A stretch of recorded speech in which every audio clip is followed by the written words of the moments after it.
GCE Advanced Level Chemistry Practical Series, Experiment number 4.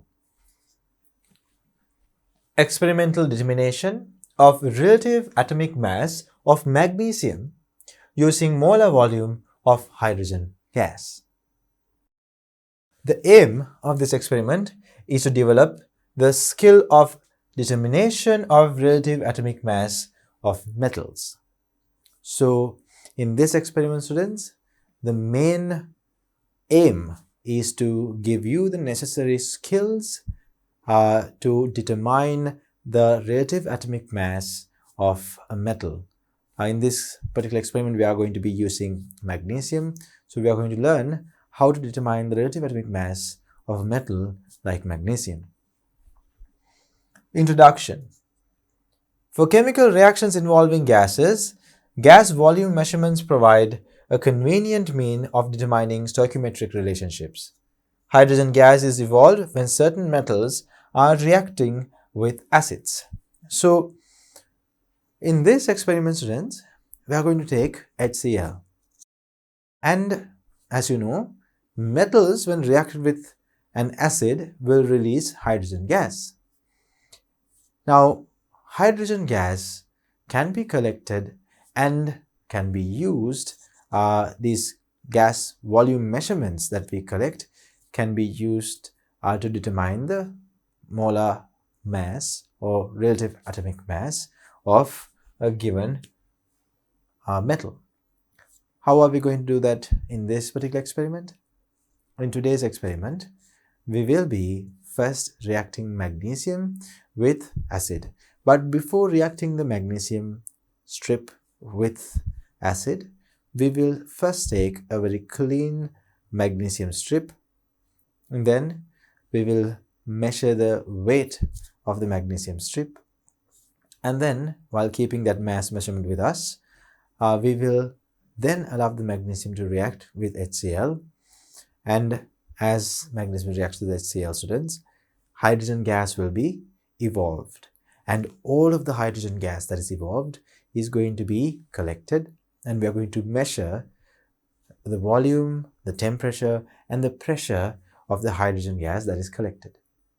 And then, using PV equals nRT equation, we are going to calculate the number of moles of hydrogen that is produced. So, when it comes to magnesium and HCl reaction, we produce hydrogen gas and magnesium chloride. And the reaction ratio between magnesium and hydrogen, or magnesium that is reacted and hydrogen that is produced, is going to be 1:1. So if you know the number of moles of hydrogen gas that was produced, you have an idea about the number of moles of magnesium that was used up. And initially, we measured the mass of the magnesium strip. So now we know the mass of the magnesium strip and the number of moles of the magnesium strip. This will allow us to calculate the molar mass of magnesium. So this is how you would get to the molar mass and therefore to the atomic mass of magnesium in this experiment. In this experiment, the amount of hydrogen gas produced in reaction of magnesium with dilute HCl is used to calculate the relative atomic mass of magnesium. Now you can see what I mentioned earlier. We have magnesium and hydrogen. Magnesium is used up, producing 1 mole of hydrogen. So the ratio between them is 1:1.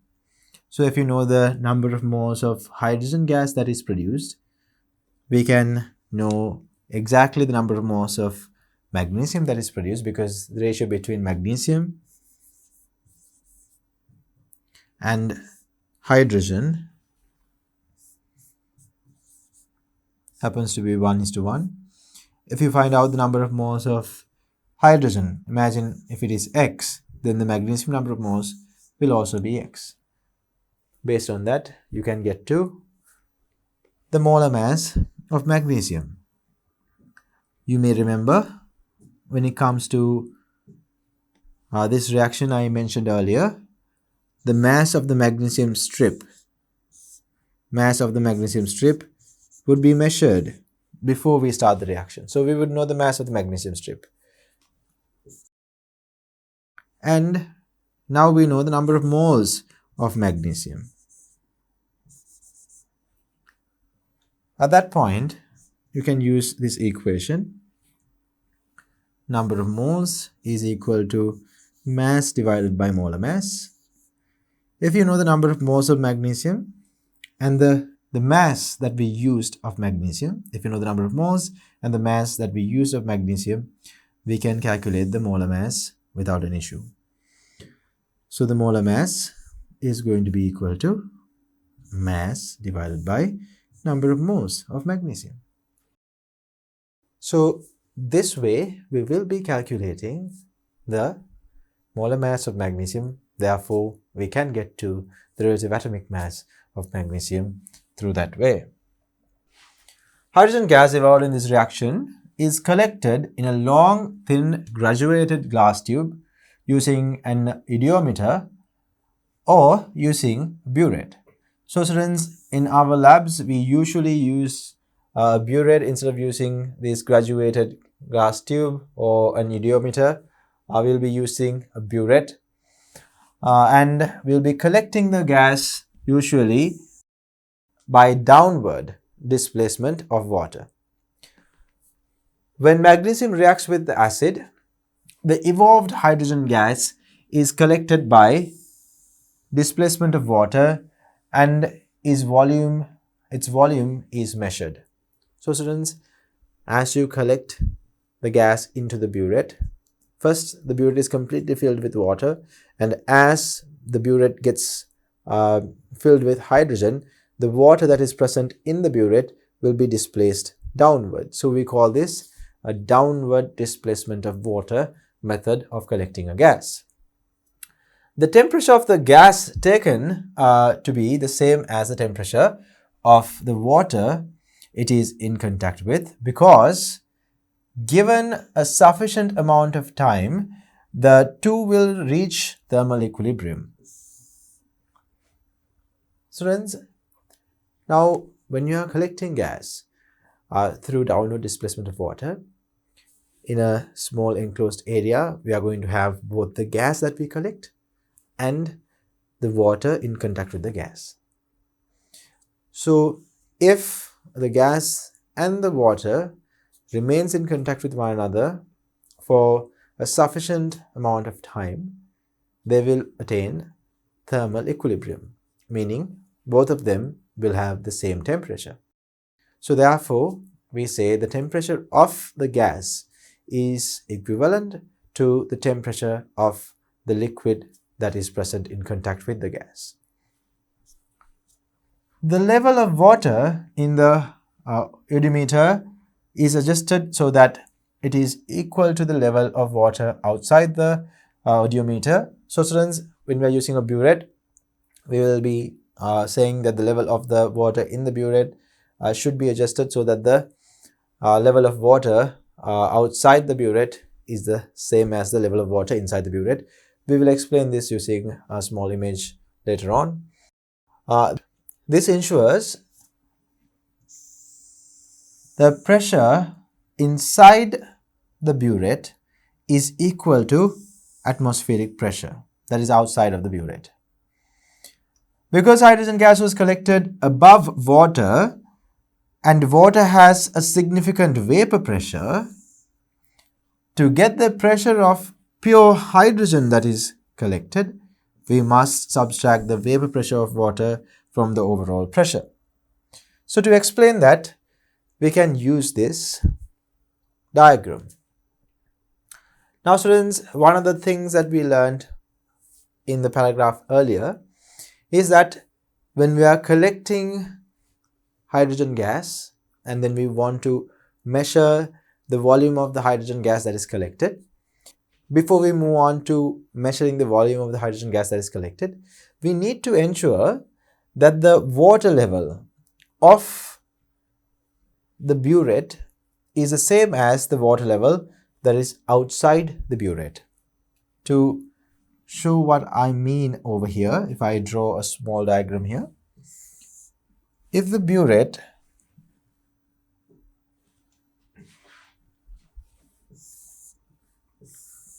if you have a burette like so here, and we will draw small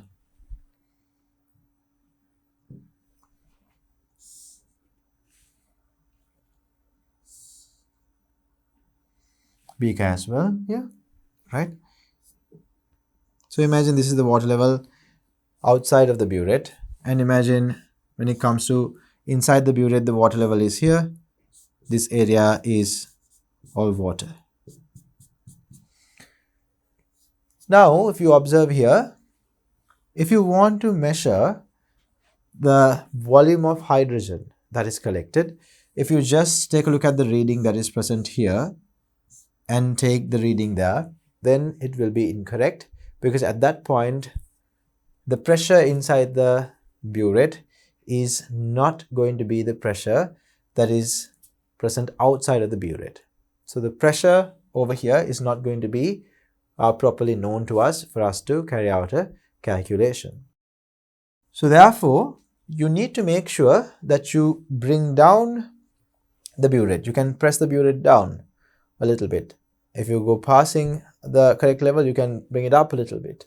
And then you have to make sure the water level inside the burette and the water level outside of the burette is even.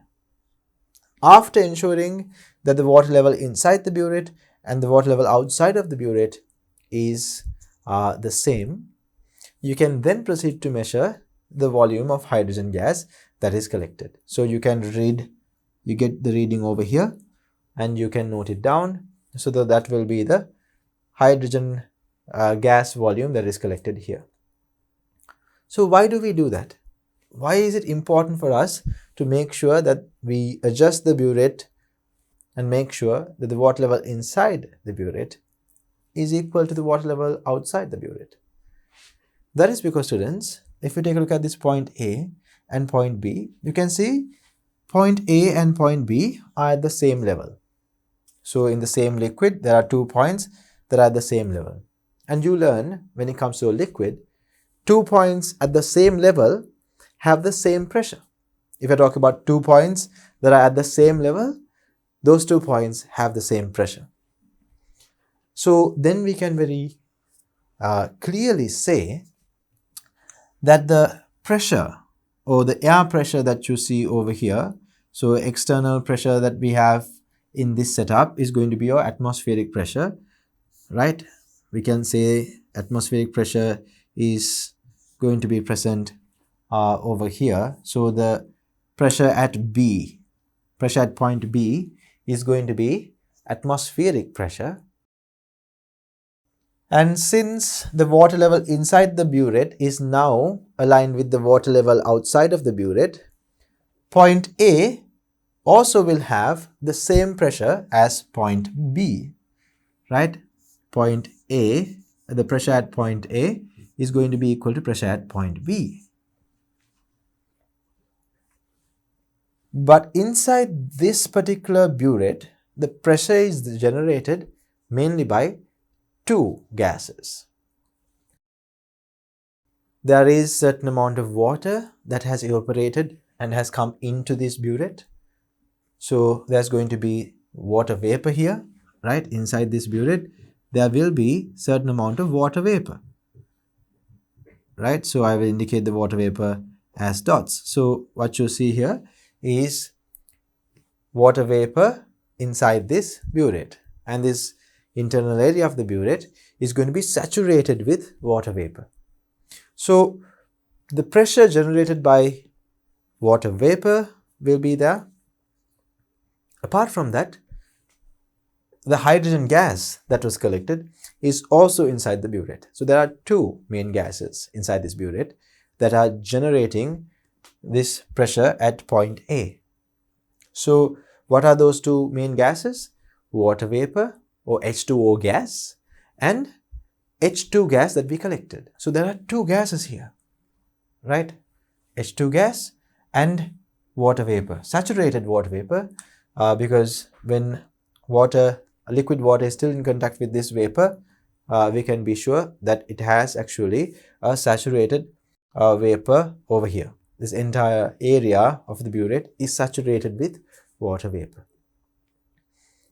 So the pressure at point A is there due to two main gases, vapor pressure or saturated vapor pressure of water and the hydrogen gas that is present within this tube. And pressure at point A and pressure at point B is going to be equal to one another. We learn when it comes to a liquid, if it's the same liquid we are talking about, at 2 points that are at the same level, they will have the same pressure. If you take 2 points of the same liquid that are at the same level, they will have the same pressure. Over here, we don't have that situation, right? You have 1 point over here. Let's say this is point A and this is point B. Are they at the same level now? No. So we can't say this external atmospheric pressure is the same pressure that is present inside this tube. So therefore, if there is a disparity between the water level inside the burette and water level outside of the burette, then you have to make sure by adjusting the burette that you bring down the water level inside the burette all the way to the water level outside of the burette. At that point, you can be sure that the pressure at point A and pressure at point B is the same. Pressure at point B is basically over atmospheric pressure, and pressure at point A is going to be equal to atmospheric pressure. But the pressure at point A is generated due to two main gases, hydrogen gas and water vapor. So that is what was mentioned in this paragraph. So water vapor and hydrogen together will be producing pressure at point A. If you want to find out only the pressure that is generated by hydrogen, you have to do a small calculation to get to that, right? The gas zone above point A contains hydrogen gas and saturated water vapor. So if the total pressure exerted at point A is known as PA, then PA is equal to pressure of H2 gas plus pressure of hydrogen water that we have over here. So students, these are all known as partial pressures. When you have two gases mixed together, if they are not reacting with one another, if you have two gases in the same compartment that are not reacting together, their individual pressures are known as partial pressures. If you add the individual pressures together, you get the total pressure of that system. So the total pressure of the system is PA, right? Over here, the pressure that is experienced by this point A is going to be the total pressure in this region, and that pressure is going to be generated by two gases. So each gas's individual pressure is known as partial pressure. So we can see partial pressure of hydrogen gas added with partial pressure of the saturated water vapor is going to be equal to the total pressure experienced at point A. pH2 is the partial pressure of hydrogen. pH2O is a partial pressure of saturated water vapor. A and B are 2 points of equal height in a liquid, or we can say A and B are 2 points within this liquid that are at the same level. Therefore, the pressure at point A and pressure at point B are equal to one another. We can write pressure at point A is equal to pressure at point B. Pressure at point B is atmospheric pressure, as I showed you earlier over here, right? You can see what you have over here is atmospheric pressure, right? Because this remainder of this setup is open to the atmosphere. So the pressure that is experienced by this B point is there due to the atmospheric pressure. This chamber is closed off from the atmosphere, right? So the pressure that is generated inside this closed area is due to the pressure generated by hydrogen gas and pressure generated by saturated water vapor. Those two pressures together produce the pressure that is at point A. So at that point, students, we can write this equation. Since pressure at point B and pressure at point A is equal to one another, and pressure at point B is atmospheric pressure, we can write PA is equal to partial pressure of hydrogen plus partial pressure of water. Since PA is equal to PB and PB is equal to atmospheric pressure, we can write when hydrogen's pressure and water's pressure added together, it is equivalent to atmospheric pressure. So therefore, partial pressure of hydrogen can be obtained by subtracting the saturated vapor pressure of water from atmospheric pressure. So if you take atmospheric pressure and subtract the saturated water vapor pressure from atmospheric pressure, you get the pressure that is exerted by only hydrogen in the system, or we call that partial pressure of hydrogen. So this is how we calculate the pressure of only hydrogen. Because when we want to calculate the number of moles of hydrogen that is present in the system, we need to know its pressure very accurately. So we can't just assume that the pressure of hydrogen is equal to atmospheric pressure. We should not neglect the fact that hydrogen is present in the same burette where water vapor is also present in. So therefore, water vapor pressure is also there. So you should not neglect that. That's why we had to use this equation to calculate hydrogen's partial pressure. Right. So that equation is given here as well. Hydrogen's pressure is equal to atmospheric pressure minus saturated water vapor pressure. So students, this is the setup we'll be using for this experiment. This is the setup you will be using for this experiment. So when we first fill the burette, we will be using a burette in this experiment to collect hydrogen gas. Now let's talk about how this experiment is conducted. So we'll take a burette and we'll make sure the stopcock of the burette is closed. We'll keep the burette upright like this, where this is going to be the open end and bottom we will have the stopcock.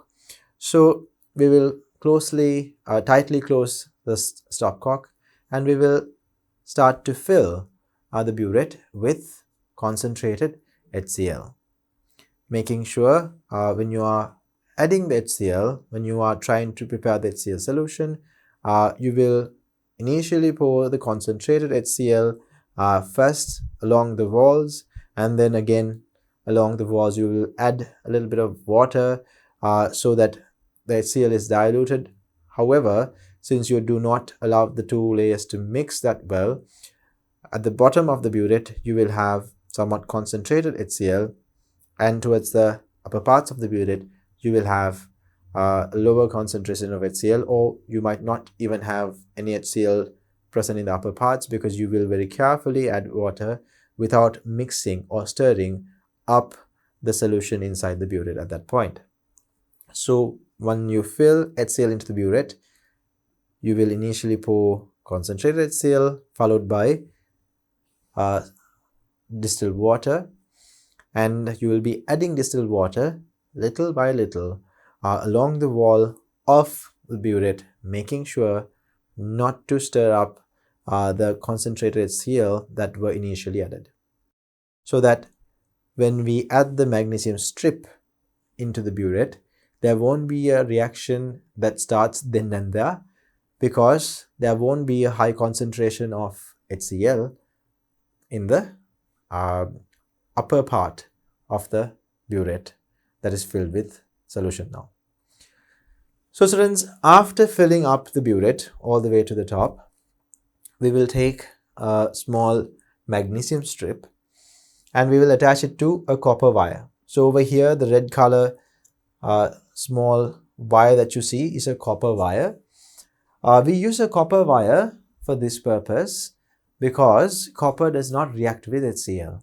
Copper is not reactive enough to react with HCl. So therefore, we can use a piece of copper to hold the magnesium strip in place. And then we will use a rubber stopper, right? Now in this particular diagram, the burette is inverted, but before inverting the burette, we will include the magnesium strip and then we will stopper the burette. We will fit a rubber stopper with a hole in it to the burette. And as soon as we do that, we will turn the burette upside down and we will include it in a beaker filled with water, or we can take a trough filled with water as well. So we will include this inverted burette now in water, and as you invert it, the concentrated HCl that was present in the upper part of the burette will now get mixed with the distilled water and they will make its way down to the magnesium strip. And as they make their way down to the magnesium strip will start to react. So students, when the magnesium strip reacts, it will start to release hydrogen gas, which will be collected over here. So as hydrogen gas gets collected over here, water that is present at this particular level is going to be displaced little by little. So there will be a downward displacement of water, and to allow the water to run out of the burette, we have fixed a rubber stopper with a hole in it. That's why we used a rubber stopper with a hole in the middle. Otherwise, there was no need to use a rubber stopper with a hole. The reason why we are using a rubber stopper with a hole is to make sure the water that is displaced goes out of the burette. So as the magnesium strip reacts, magnesium strip will slowly disappear and the hydrogen that is collected will keep on pushing the water level downwards. And at one point, the magnesium strip will completely get used up, and at that point there will be no more water displacement. So therefore, you will see water level will stop at a specific burette reading value. Imagine that the water level stopped here, right? The water level that was present over here went all the way down to this location and then stopped. At that point, students, we have to take the burette and bring it down. As I have shown in this diagram, you can see the level of the burette is now somewhat lower in the second burette. That is to indicate to get the volume reading, we need to make sure that the burette is submerged a bit more so that the water level inside the burette and the water level outside the burette is going to be aligned perfectly. At that point, you can read the volume reading, right? When it comes to burettes are calibrated. So you can, it's a graduated burette.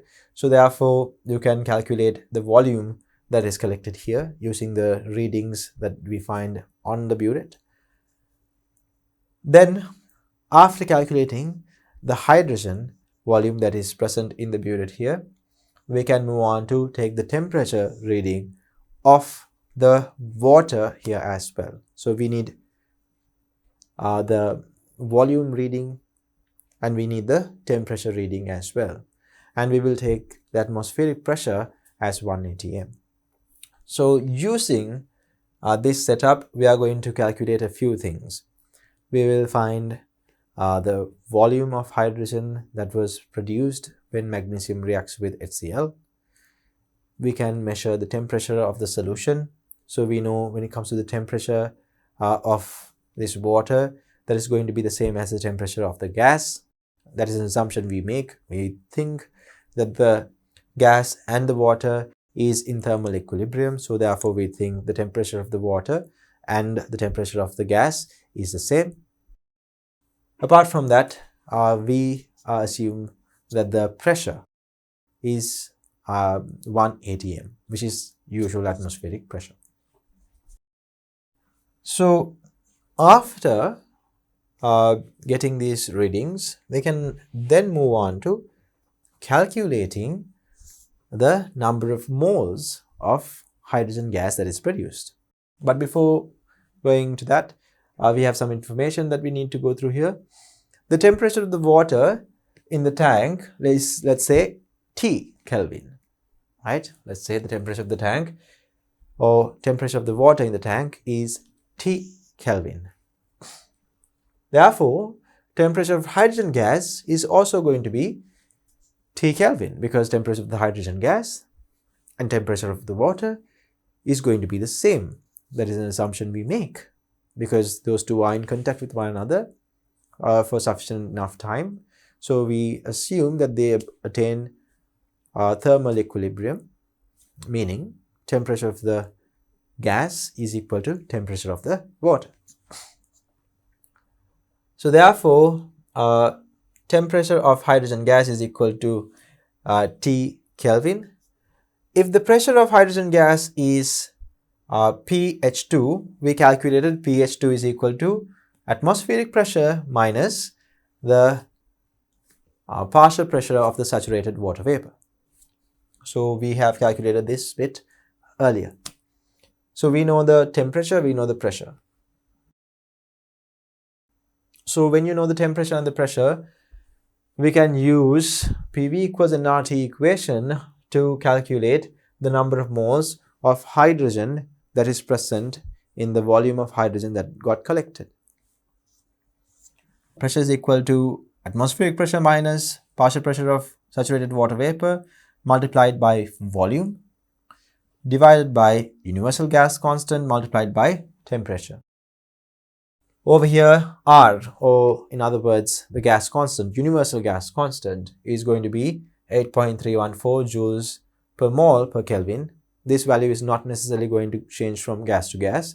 So when it comes to hydrogen gas, universal gas constant is going to be 8.314 joules per mole per Kelvin, like it is the same value for any other gas as well.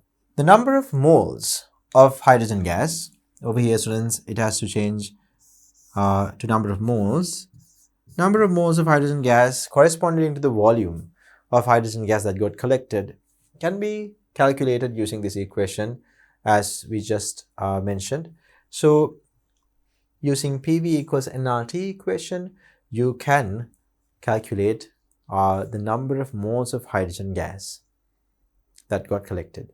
And since we are using the pressure of hydrogen gas very accurately and the temperature, we should be getting to a very accurate number of moles of hydrogen gas that is collected. If you happen to consider the partial pressure of hydrogen gas is equal to atmospheric pressure, then that is not going to be very accurate. So if you calculate the number of moles with that assumption, you will not get to a very accurate value for the number of moles of hydrogen gas that got collected. But since we do acknowledge the fact that in the volume of hydrogen that is collected, there's going to be water vapor as well, we very accurately calculated the partial pressure of hydrogen and then use that over here to calculate the number of moles of hydrogen. You should get to a relatively more accurate hydrogen number of moles in this instance. A very important table is given here. This is the vapor pressure related to the temperature at the time of the experiment can be obtained from the table below. Here are the vapor pressures of water at each temperature. Now students, as you're conducting the experiment, you would notice that the system is going to be at a specific temperature. And based on that temperature, we can calculate the vapor pressure of water. Over here, we have, for example, if you take 25 degrees Celsius, this is going to be the vapor pressure of water at that point. 23.8 torr. Torr is equal to 1 mercury millimeter in pressure. So then you can actually convert it into pascals as well. At 25 degrees Celsius, we have this much of water pressure. At 25 degrees Celsius, we have 23.8 torr of water vapor pressure inside the volume of hydrogen gas that got collected. So therefore, this water pressure or water vapor pressure should be removed from atmospheric pressure if you want to calculate the partial pressure of hydrogen within the volume of hydrogen that you had collected.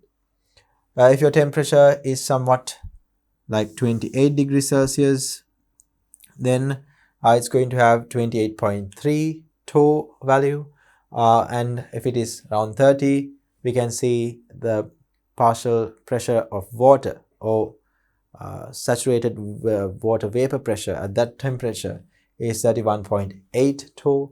So you can use these values when it comes to calculating the hydrogen's partial pressure of the volume of hydrogen that got collected.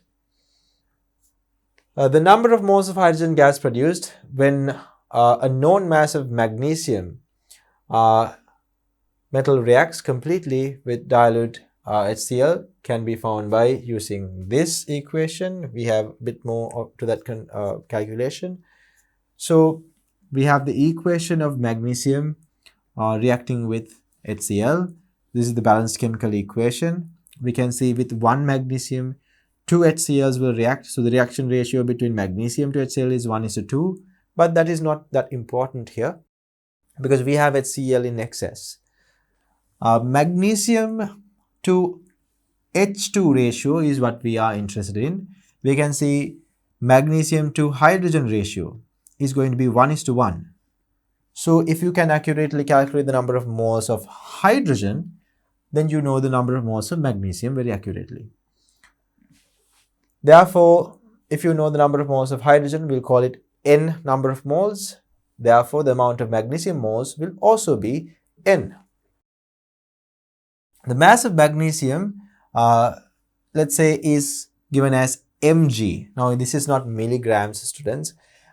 This is given to signify the mass of magnesium is m. G is there to talk about the unit, right? So we are saying that there is m grams of magnesium here. So if the mass of magnesium is m many grams, if you know the mass of magnesium as m many grams, you can calculate number of moles of magnesium, or molar mass, not number of moles, mass of 1 mole of magnesium, or in other words, molar mass. In other words, molar mass of magnesium can be calculated by taking mass of the magnesium that we measured divided by the number of moles of magnesium. In other words, you might have come across this equation before. Number of moles of any substance is equal to the mass of substance that we have measured divided by molar mass. So in this case, like I mentioned in the beginning of this experiment, we know the number of moles. Actually, we calculated the number of moles. And before we started the experiment, we measured the mass of the magnesium strip we were using. So therefore, if you know both of these values, the molar mass of magnesium can be calculated. So therefore, molar mass is equal to mass divided by number of moles. That is what we have here as well.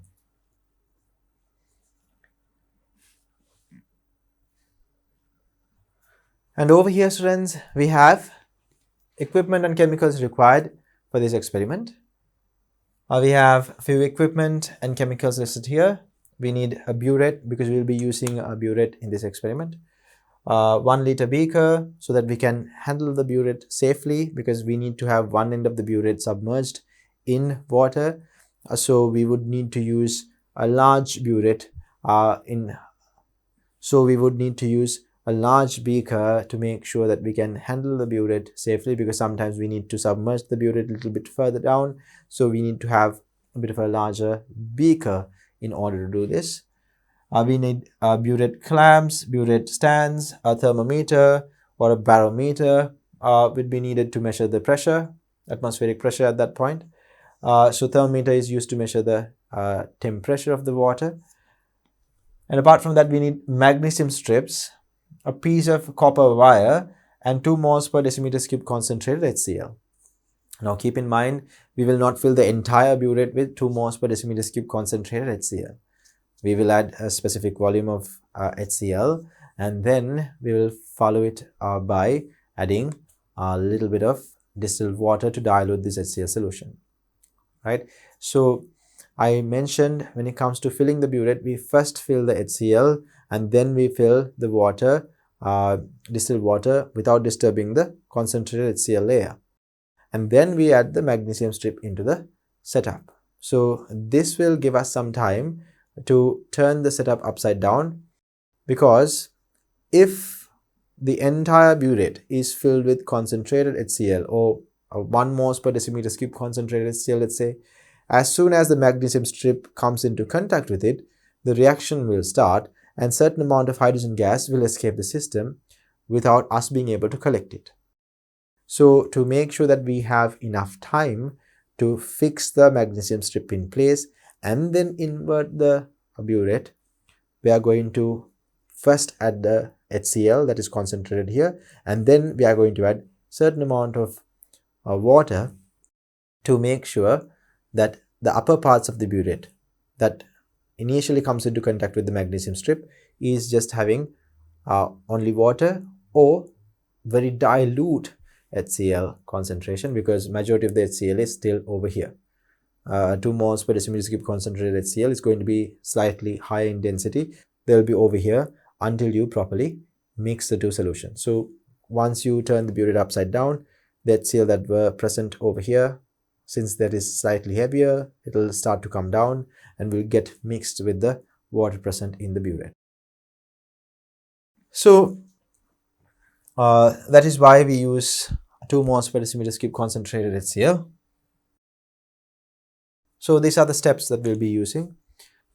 Take the magnesium metal strips and scrape them with sandpaper so that we clean them very thoroughly. Normally, students, magnesium strips come with a small coating outside. We can scrape it with a sandpaper, or we can sand it down and all of the outer covering can be removed. So when the outer covering is removed, you will see a bit of a metallic luster in the magnesium strip. Otherwise, the magnesium strips look quite dull.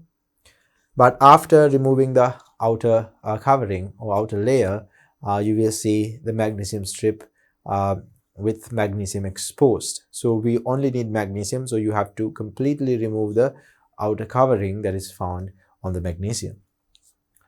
And then you have to measure 0.05 grams of each of these strips, so around 2 centimeter pieces, or depending on the type of magnesium strip that you're talking about. If you have sanded it down for it to be extremely thin, at that point you might have to take a little longer piece than 2 centimeters. However, the mass measurement should be around 0.05 grams. Use a burette as an audiometer to measure the volume of hydrogen formed by this reaction between magnesium and dilute HCl. Add 10 cubic centimeters. So initially, what are we going to add? Initially, we are going to add only 10 cubic centimeters of 2 moles per decimeter cube concentrated HCl solution.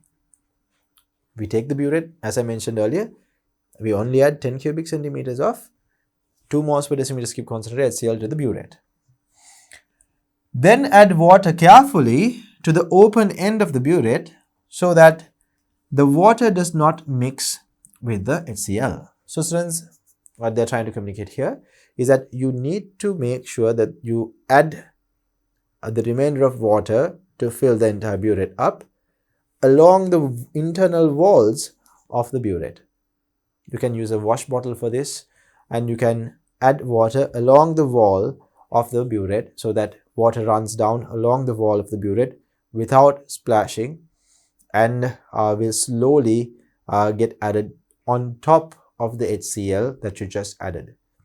So the mixing that happens with the HCl solution is going to be minimized. Then use cotton wool as an abutment. Place the magnesium strip on it. Fix the cotton wool abutment on the open end of the burette so that the magnesium strip sinks into the acid. At the same time, turn the burette upside down and lower its water level to the 0 point.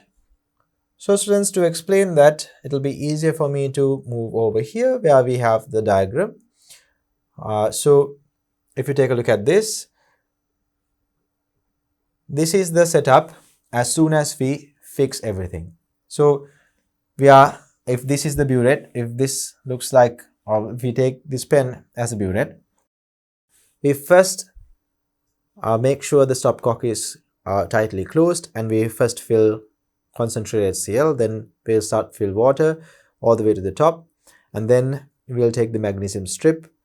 And in this particular set of instructions, we are asked to use cotton wool as an abutment, or cotton wool as a plug to stop the HCl from running out of the burette. However, instead of using cotton wool, we can use a rubber stopper with a hole in it. Over here we can see there's a rubber stopper with a small tube connected to it. So if you take a rubber stopper with a hole in it, or maybe with a small tube connected to it, that will also serve the same purpose. Instead of using a cotton wool, you can use a rubber stopper with a hole in it. And then to the side of the rubber stopper, we can fix a copper wire that is connected to the magnesium strip. So the copper wire will be holding on to the magnesium strip, and we can connect the copper wire to the edge of the rubber stopper, so that when we insert the rubber stopper, magnesium strip comes into contact with the solution, and then after we fix the rubber stopper in place, the magnesium strip is also going to be held in place. And as soon as you do that, you will be turning the burette upside down to this particular position. After that, you can open the burette a little bit until you get the water level to this reading that we have over here. Now burettes usually have, the top reading is going to be 0, this is going to be 0, and over here you will have 50. So you need to lower the water level until it reaches this 50 line, so that we can accurately measure the collected amount of hydrogen gas. Because as soon as you turn it upside down, the HCl hasn't still come into contact with the magnesium. So no hydrogen gas has been produced yet. So as soon as you turn the burette upside down, we can open the stopcock and very carefully bring down the water level up to this 50 graduation mark, right? So then after that, bear with me a second. The 50 graduation mark is here. So we can bring the water level down to the 50 milliliter graduation mark, and from there onwards, whatever the reading that you have over here can be used to calculate the volume of hydrogen that is accurately collected. So in the top bit, after you open the stopcock for a little while, and then after that you have to close it. So in the top area over here, you will have air. That is not hydrogen, that is just air.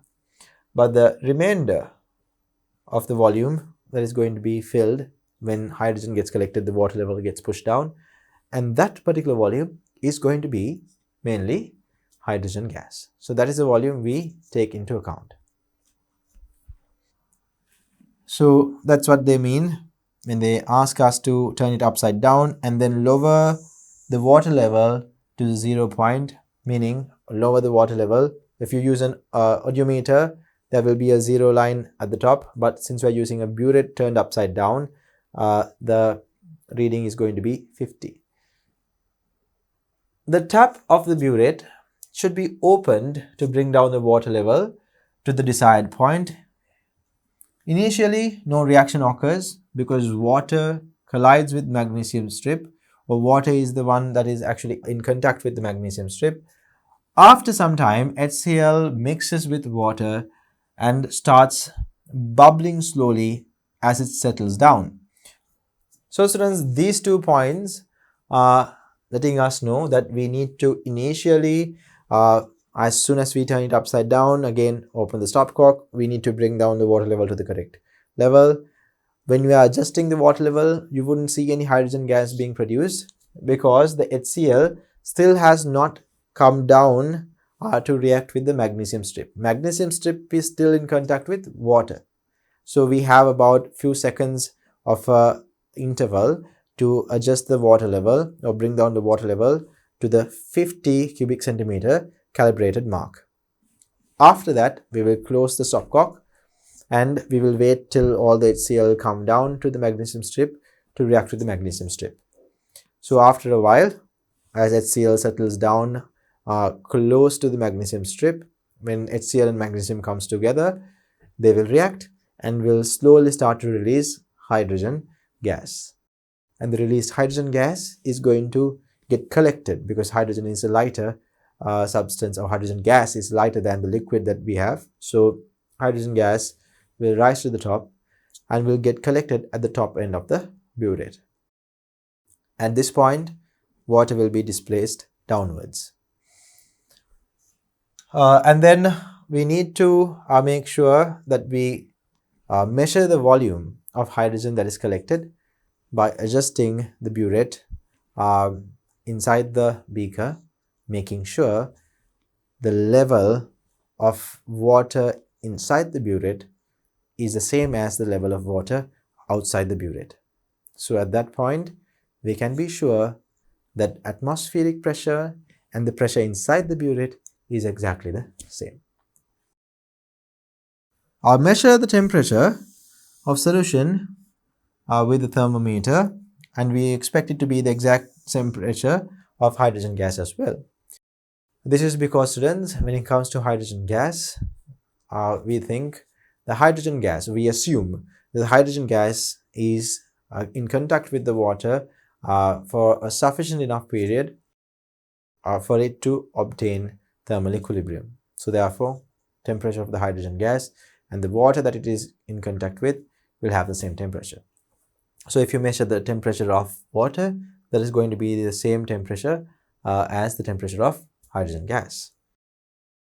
Find the saturated vapor pressure of water at that temperature of the solution from the table.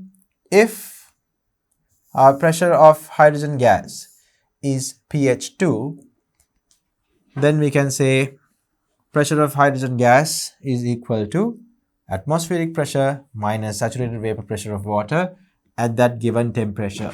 We have a table that communicates the saturated vapor pressures to us. We observed it a little earlier.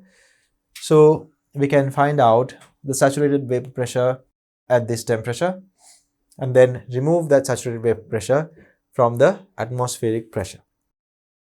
You will obtain the hydrogen pressure that way.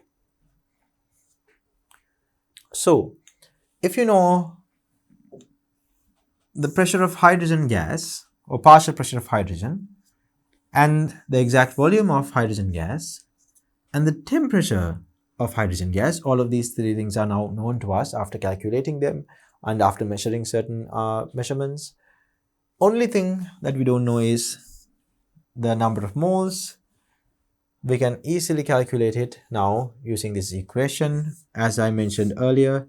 So N is equal to PV divided by RT. The number of moles of hydrogen gas formed by 0.5 grams of magnesium metal. So we have to take 0.5 grams of magnesium metal here, not 0.05, students. In an earlier text, it was incorrectly mentioned 0.05. This has to be 0.5 grams of magnesium metal. So after taking 0.5 grams of magnesium metal, if you know the number of moles of magnesium that is in it, and if you know the mass of the magnesium, we can calculate the number of moles of magnesium. That calculation is given here. Mass of magnesium is given here. Number of moles can be calculated using the pressure, temperature, and the volume values of hydrogen.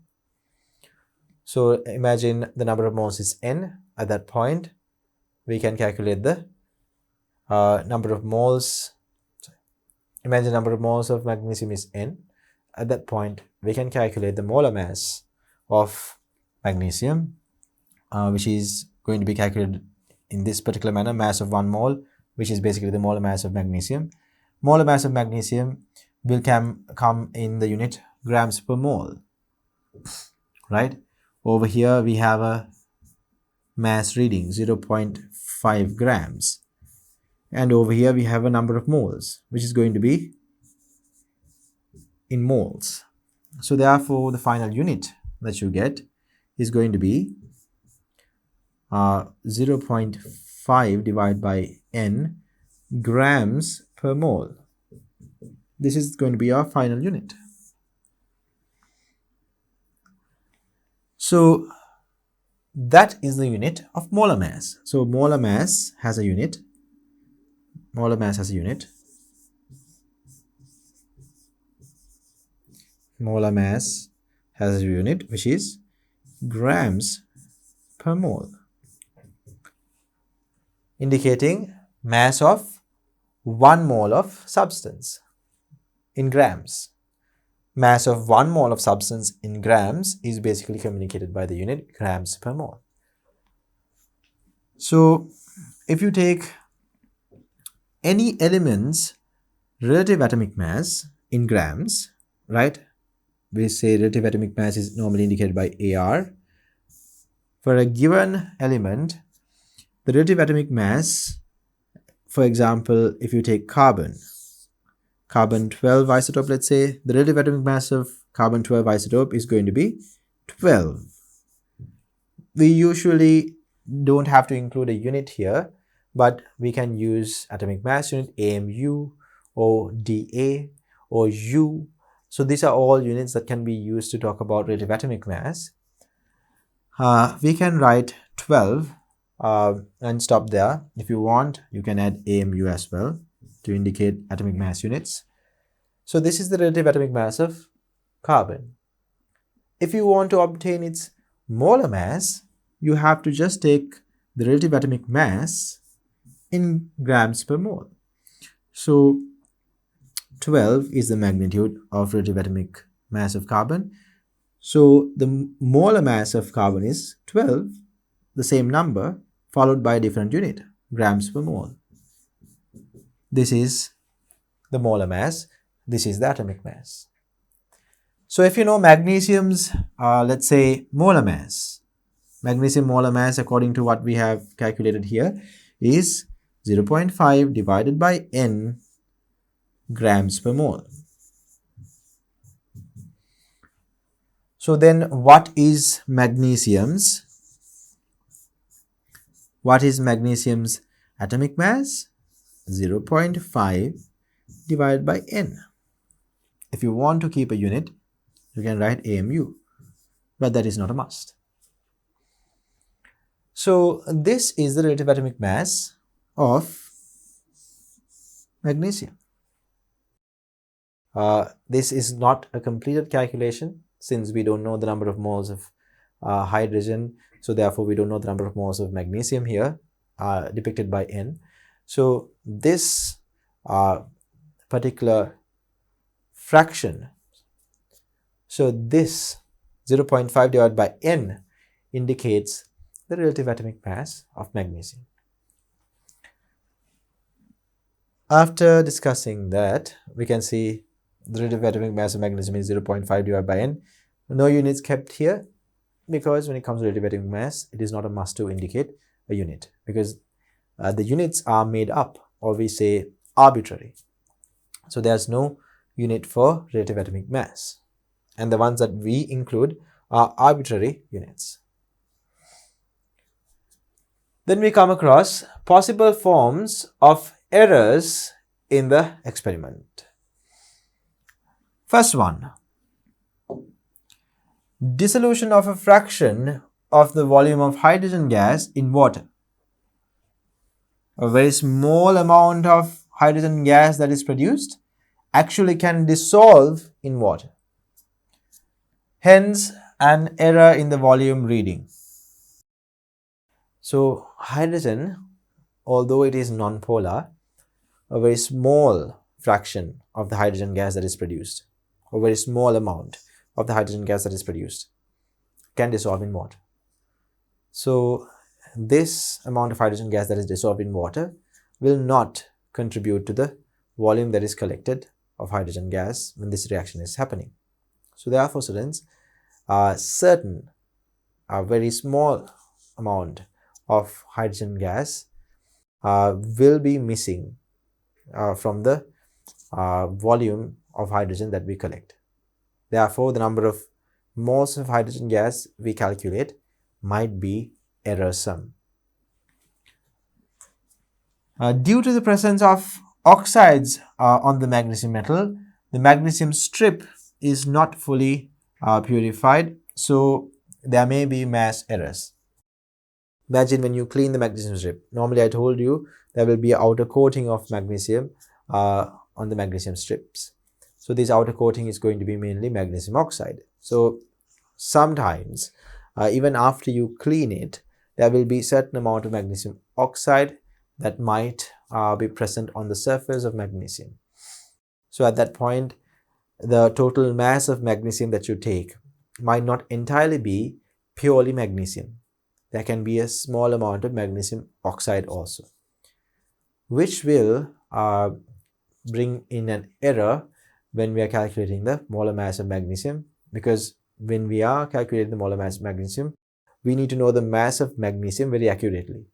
But when we make the mass measurement, if there were a small amount of magnesium oxide, now there's not only magnesium in the mass measurement, but magnesium and magnesium oxide mass as well.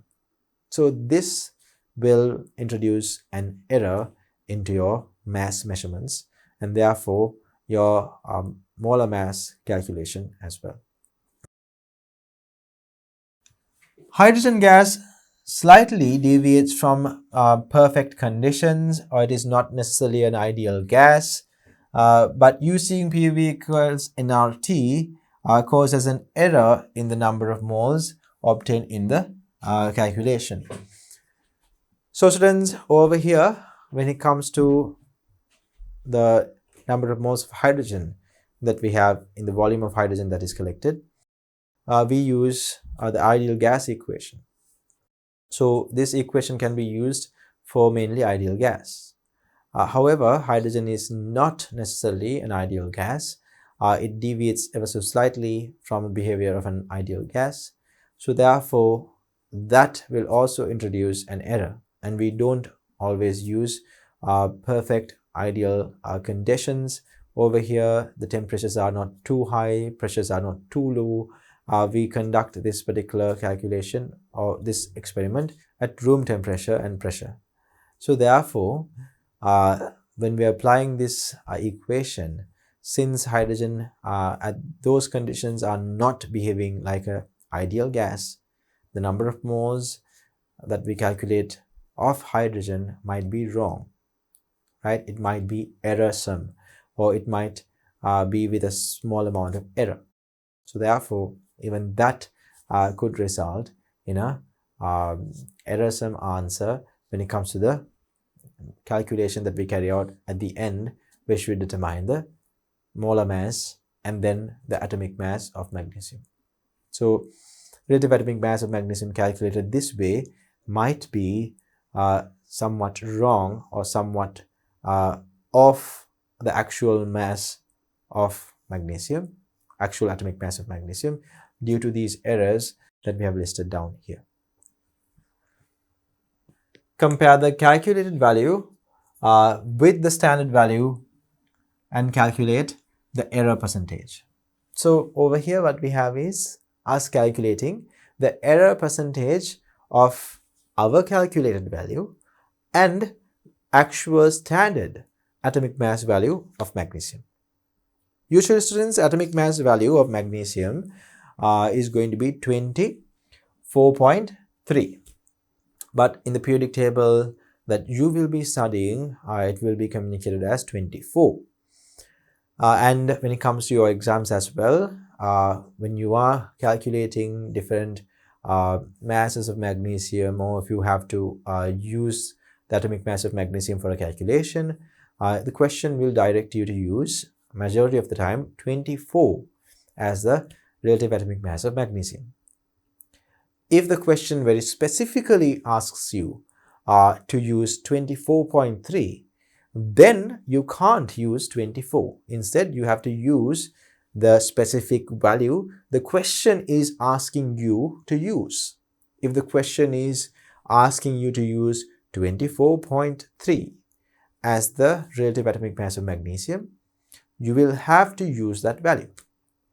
You can't round it off to 24 and carry on the calculation.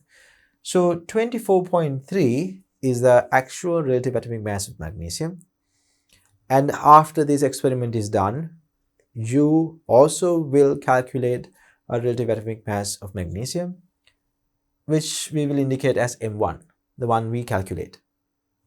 After we move on to the lab, when we conduct this experiment, and then we come back here, we will calculate the value of M1, right?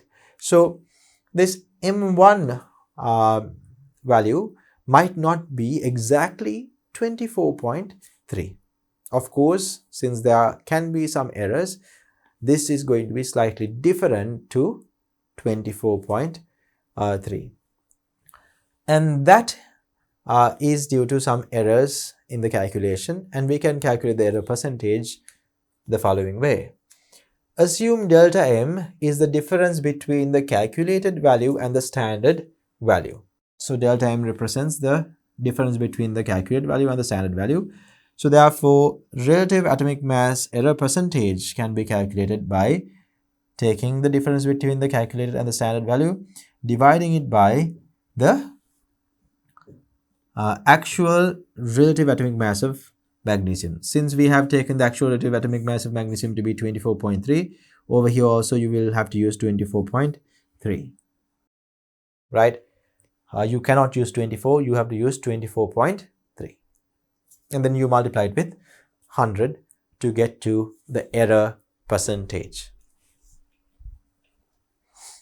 Then we move on to another very interesting topic. So gases that react with water. Can we collect any gas through the downward displacement of water? That is a question that you should ask yourself as you are going through this experiment. Can we collect any gas through the downward displacement of water? The answer would be no. You can't collect any gas through the downward displacement of water. There are specific gases that are more suitable when it comes to this particular collection method.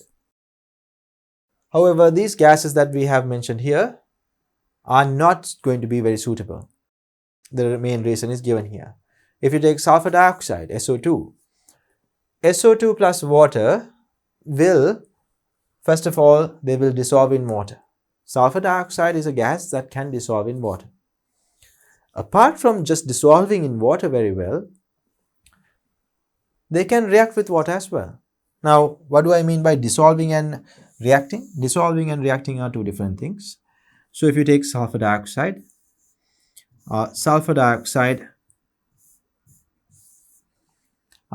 will have a polarity. You can see these are polar covalent bonds. So therefore, when it comes to each of these bonds, that's going to be a dipole movement, downward dipole movement. So the overall dipole movement is going to be pointing downwards. So therefore, this particular molecule has a overall dipole movement, indicating that this molecule is polar. Simply having polar covalent bonds are not going to make a molecule polar. You need to consider the shape as well. So this particular shape provides a overall dipolar movement to the molecule. So therefore, this molecule is going to be polar. If you take carbon dioxide on the other hand, carbon dioxide is not an angular molecule like this. Carbon dioxide is going to be a linear molecule. And it is going to consist of polar covalent bonds, right? Carbon-oxygen bond is polar. There's dipole movement. Oxygen is going to be delta negative. Carbon is going to be delta positive. And the dipole movement is going to be over to the left-hand side when it comes to this covalent bond. And the second covalent bond will have an equivalent dipole movement. However, it is pointing the other way. So those dipole movements will cancel one another off. So there is not going to be any dipole movement. There's no dipole movement in carbon dioxide. So this is not a polar molecule. However, sulfur dioxide, the oxygen over here is delta negative. This is delta positive. So this is delta negative. This is delta positive. So there's a clear positive end and a negative end to this molecule. There is a clear dipole movement to this molecule. So therefore, this is a polar molecule. This is a non-polar molecule. Polar molecules dissolve well in water, right? They dissolve well in water. So sulfur dioxide dissolves in water. Sulfur dioxide is a gas that dissolves in water. Apart from it dissolving in water, it can react with water as well. Sulfur dioxide and H2O, the reaction is over here. Sulfur dioxide and H2O. Bear with me a second.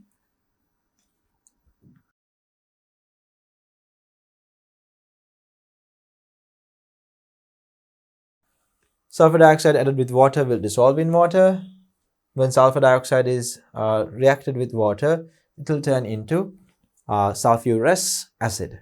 When you send sulfur dioxide gas through water, some of the sulfur dioxide will dissolve in water and some of the sulfur dioxide will react with water. Actually, the dissolved sulfur dioxide will also react to form sulfurous acid. So due to these reasons, sulfur dioxide cannot be collected through downward displacement of water.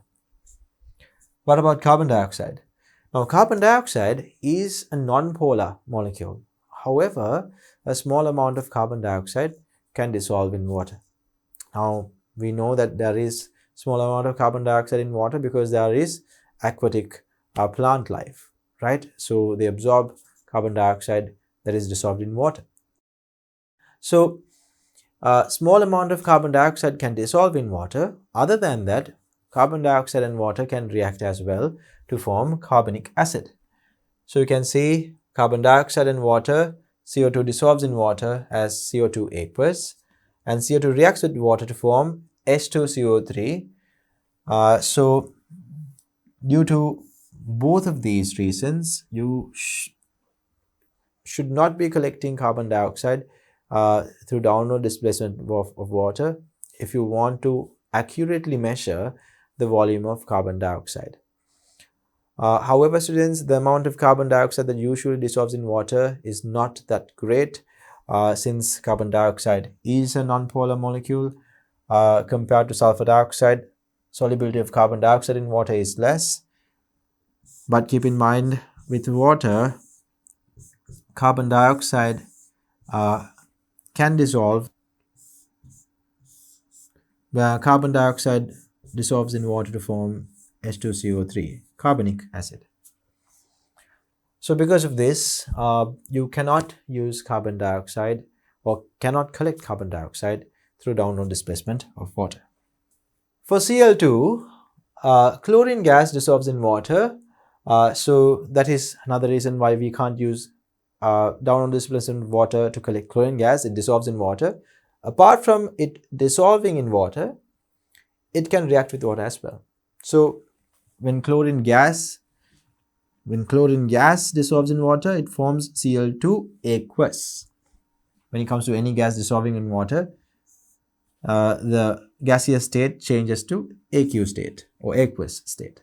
We saw that in previous examples as well. When carbon dioxide dissolves in water, we form carbon dioxide aqueous. When sulfur dioxide dissolved in water, we form sulfur dioxide aqueous. And the sulfur dioxide aqueous reacted with water to form sulfurous acid. Same goes to carbon dioxide and chlorine as well here. So the chlorine gas can react with water to form HOCl and HCl. Similarly, nitrogen dioxide also can react with water to form nitrous acid and nitric acid. So these are some of the gases.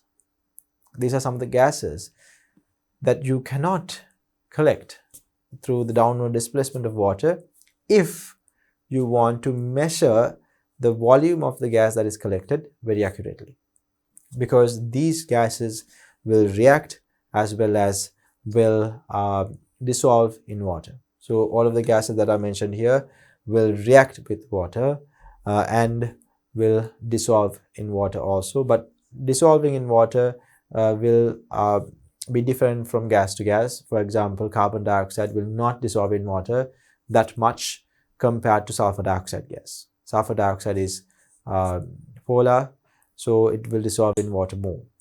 Chlorine gas is non-polar, however, it dissolves in water a little bit, right?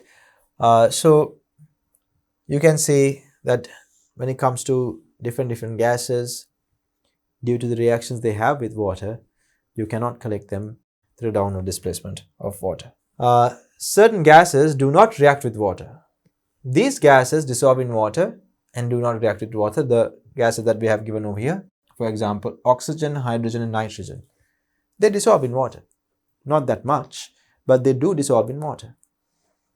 How do we know that oxygen is present in water? There is aquatic life. Fish, aquatic plants, all of them need oxygen, and there is oxygen in water which they use.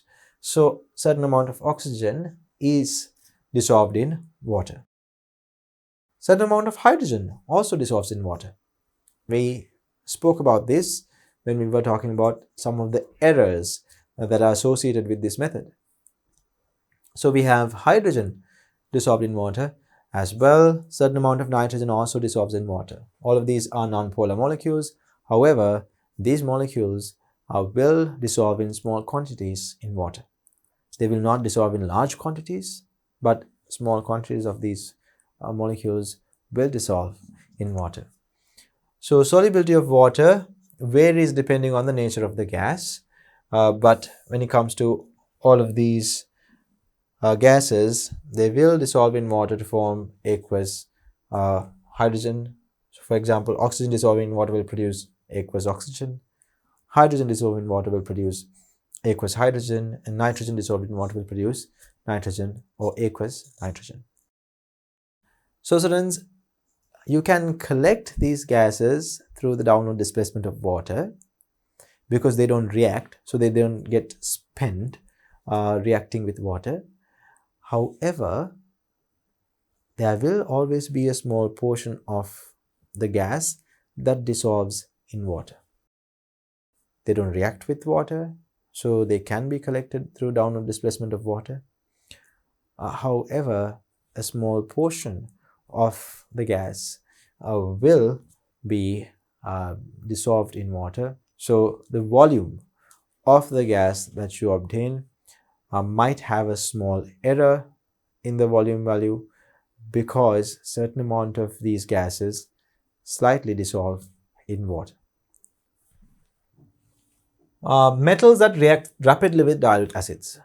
Now students, there are certain metals that reacts very vigorously with dilute acids. Now, when it comes to O levels, you learned about reactivity series. Now we learn about electrochemical series, right? We learn about electrochemical series. So when it comes to electrochemical series, just like in the reactivity series, the elements that are, or metals that are found on the upper end of the reactivity series are very reactive. They will react with water as well as acid very vigorously. For sodium, potassium, magnesium, for example, they will react very vigorously with even water and even more vigorously with acids. So therefore, their reactions are going to be explosive. So we can't use sodium or we can't use potassium or calcium to determine the relative atomic mass. You can't use the method we used for magnesium with these metals, because these metals are very reactive with acids. It's going to be explosive. So you can't carry out the same experiment we carried out for magnesium in this experiment to determine the molar mass or relative atomic mass of sodium, calcium or potassium. When it comes to other elements, so when you're going below calcium, when you move on to elements like magnesium to Fe, which are found below, there's a comma here, which are found below calcium in the electrochemical series, the reaction rates usually decline as you go down the electrochemical series. So when you talk about metals like sodium, potassium, calcium, they react very fast, very vigorously with acids. And then when you're talking about elements moving down from magnesium to iron, their reaction rates with dilute acids decrease as you move down the electrochemical series. Magnesium reacts somewhat fast with acids, but all the other elements below that, little by little, will have somewhat of a lower reaction rate with dilute acids. So all the way down to iron. So magnesium, aluminium, zinc, iron, all of these can react with dilute acids. So those metals can actually be used in the same reaction setup as we use today. So in today's experiment, we use magnesium reacting with HCl, and we collect the hydrogen gas that is released in the reaction with the use of a burette.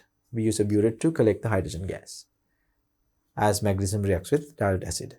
So the same setup can be used to measure the relative atomic mass of iron, zinc, aluminium. When it comes to magnesium, we spoke about that. So we can use the same setup that we used for magnesium to determine the relative atomic mass of zinc, aluminium, and iron as well.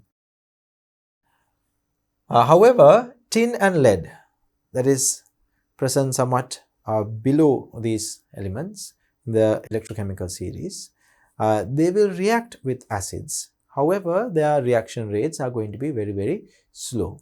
So you can't complete this reaction that fast, and the reaction may not go to completion within a reasonable amount of time.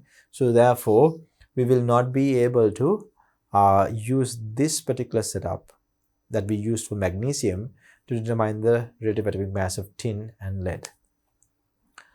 But when it comes to elements like copper, mercury, silver, gold, these are metals that are found below hydrogen in the electrochemical series or reactivity series, as you may have learned in O levels. Now we call it the electrochemical series. So when it comes to the electrochemical series, the elements that are found below hydrogen will not react with acids. They will not react with acids. Copper doesn't react with acid, so that's why we actually used a copper wire to hold on to the magnesium strip when we were conducting this experiment. So copper does not react with acid. Silver, mercury, gold, platinum, these will not react with acids. They are found below hydrogen in the electrochemical series. Their reactivities are very low, so they will not react with acids. The ideal gas law. The relationship between critical temperature T, pressure P, volume, and the amount of substance given by N is going to be given here. PV equals nRT. So this is the relationship between all of these different aspects, all of these different measurements.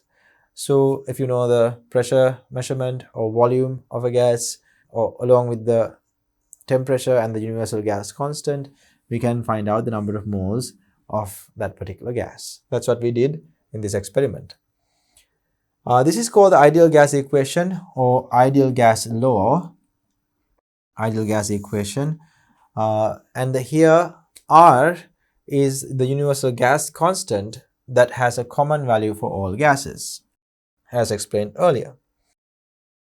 Ideal gases are gases that behaves according to the equation PV equals nRT at any given temperature and pressure is called an ideal gas.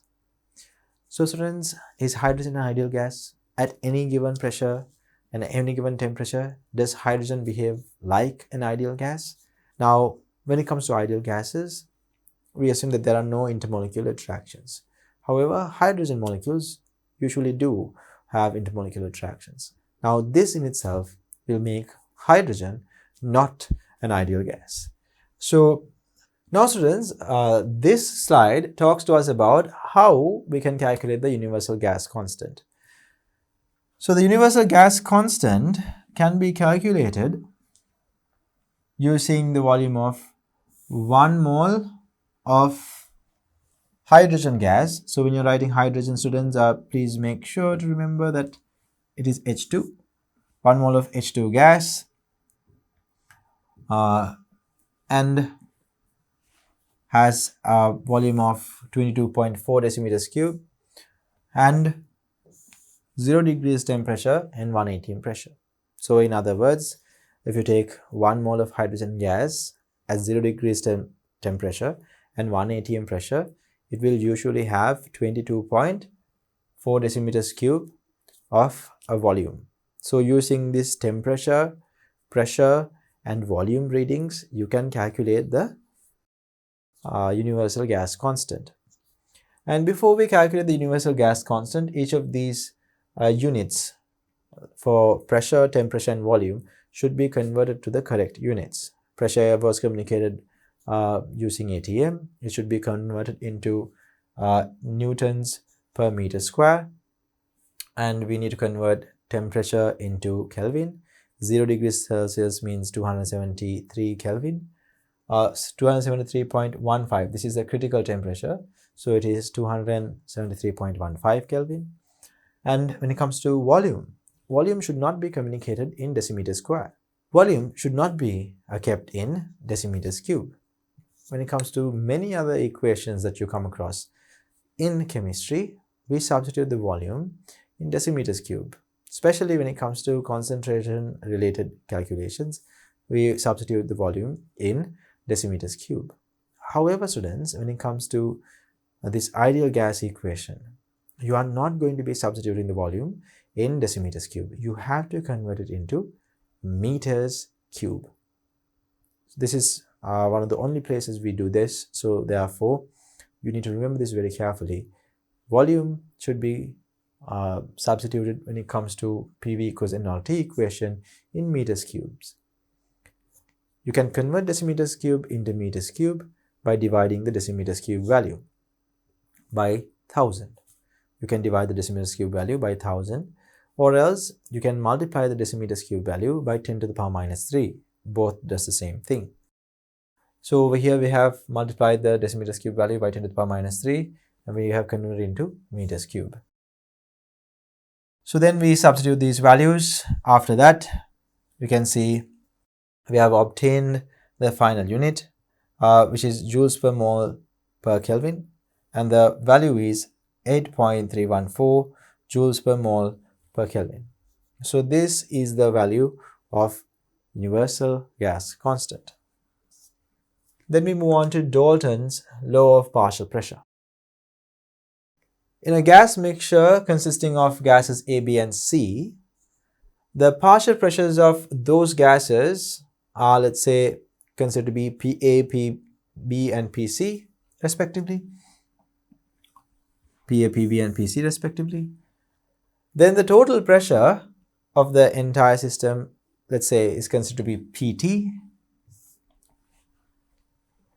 So at that point, the total pressure is going to be the overall pressures of PA, or overall pressures of gas A, gas B, and gas C added together.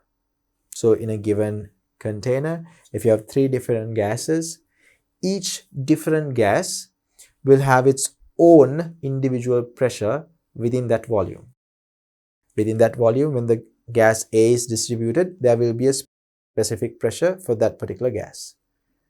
But there will be gas B also in it, gas C also in it. So each of these gases will have their own specific individual pressure. That is referred to as their partial pressure. The overall pressure of the container will be the addition of all of the partial pressures of the gases present within that container. So therefore, the overall pressure, or the PT, is equal to partial pressure of A added with partial pressure of B and partial pressure of C. This is called Dalton's law of partial pressure. So we use this today to calculate the pressure of hydrogen, or more accurately, partial pressure of hydrogen. In the burette, in the volume of burette that we measured, we had hydrogen gas and we had water vapor present within that volume. So we know that there are 2 main gases that are present within that specific volume, hydrogen and water vapor. So hydrogen's partial pressure and water's vapor pressure both contribute to the overall pressure within that area of the burette. So therefore, students, when we wanted to just find the hydrogen's partial pressure, we had to take the overall pressure of the system. At that point, we realized the overall pressure of the system is equivalent to the atmospheric pressure. So we had to take atmospheric pressure and remove the pressure brought about by water vapor. So hydrogen's pressure was equal to atmospheric pressure minus pressure of water vapor within that burette. So after taking a look at this, we are now moving on to methods of collecting gas in the laboratory. So we have already looked at this. This is downward displacement of water. In our experiment, we had the magnesium piece directly connected to the burette. So whatever the gas that was produced was directly coming into the burette. So there was no delivery tube there. But one way in which you can collect a gas into a burette is through a delivery tube. So we can have a reaction that is happening somewhere over here, right? And as the reaction is happening, there might be a gas that is evolved. So that gas that is evolved will be collected into a burette with the help of a delivery tube. So this also collects the gas through downward displacement of water. As the gas comes into the burette, the water in the burette will get displaced downwards. So we say that this is a downward displacement method of gas collection. The other method is going to be over here, which is by displacement of water. So over here you can see that there is a main compartment which is sealed with a rubber stopper, and through the rubber stopper we have introduced a delivery tube into the upper area of this container, and then we have another tube that is submerged in water that is going to be taken out into a beaker. So what happens here is, students, you might have a chemical reaction happening somewhere here that produces a gas, and that gas will be directed into this reagent bottle or into this container that is sealed off with a rubber stopper. So as the gas gets collected here, when the gas pressure increases, the water will be pushed down, right? So the water will be pushed down, or it will be pushed out of this tube into our beaker. So when a specific volume of gas is collected here, an equivalent volume of water will be removed onto this beaker, or in other words, will be displaced onto this beaker. So this method can be used to measure the volume of gas that is produced, because at the end of the process, the volume of water collected here will represent the amount of gas that was produced by that particular reaction, right?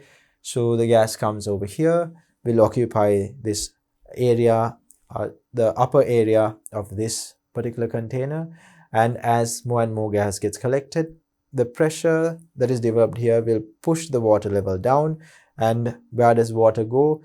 It has an exit. You can see this tube can take water out of the container. So this tube is usually far submerged in the water level. So the water will go up the tube and into the secondary beaker here. So this method can collect the water that is displaced by the volume of gas that enters this container. So the water that is displaced will be equivalent to the volume of the gas that was collected in this beaker. So this is another method that we can use to collect or to measure the gases that are produced in a reaction. And you have to keep in mind, students, whenever you are using water to collect gas, must be a suitable gas for such a collection process, because if the gas is dissolving really well with water, or if the gas is reacting with water really well, at that point you will not be able to properly collect the gas, because majority of the gas will either dissolve in water or will react with water. For example, sulfur dioxide. It will dissolve in water really well, as well as it will react with water really well as well. So therefore, you can't use that type of methods to collect water, to collect gases, if the gas is reacting with water. You can't use gases like sulfur dioxide that react with water to collect a volume of sulfur dioxide using a method that involves water. Now, students, before we finish this theory part, we want to observe how the experimental setup is done. Right, we have the setup over here. So take a look at this setup. You can see that there is a burette that is connected to a rubber stopper along with a copper wire. So initially, students, when you try to fix the rubber stopper, I will draw how it's going to be fixed. Now this is the upper end of the burette. Now upper end of the burette is going to be, we are being a bit more clear with our drawings. So let's draw this is the upper end of our burette.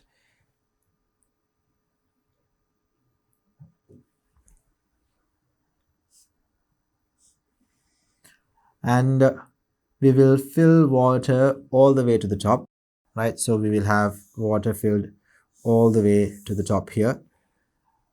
And then we will have a rubber stopper and a copper wire. Now a copper wire will be used to tie the magnesium strip. So there will be, first of all, there will be a magnesium strip. We'll draw the magnesium strip first. So we can use a bit of a gray color for that, right? So this will be a bit of a visible color. So let's say this is the magnesium strip. The magnesium strip is going to be tied to a copper wire. So copper wire will be used to tie the magnesium strip. And then we will place this inside the burette.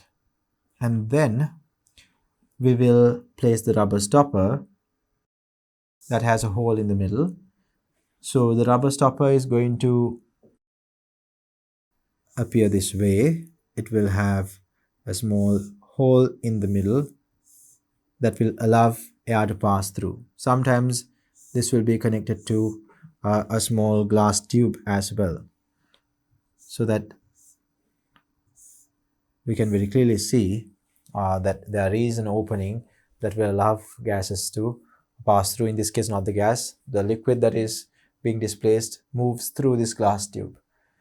So this rubber stopper then will be placed on top of the burette after we insert this magnesium piece along with the copper wire. So that setup is indicated here.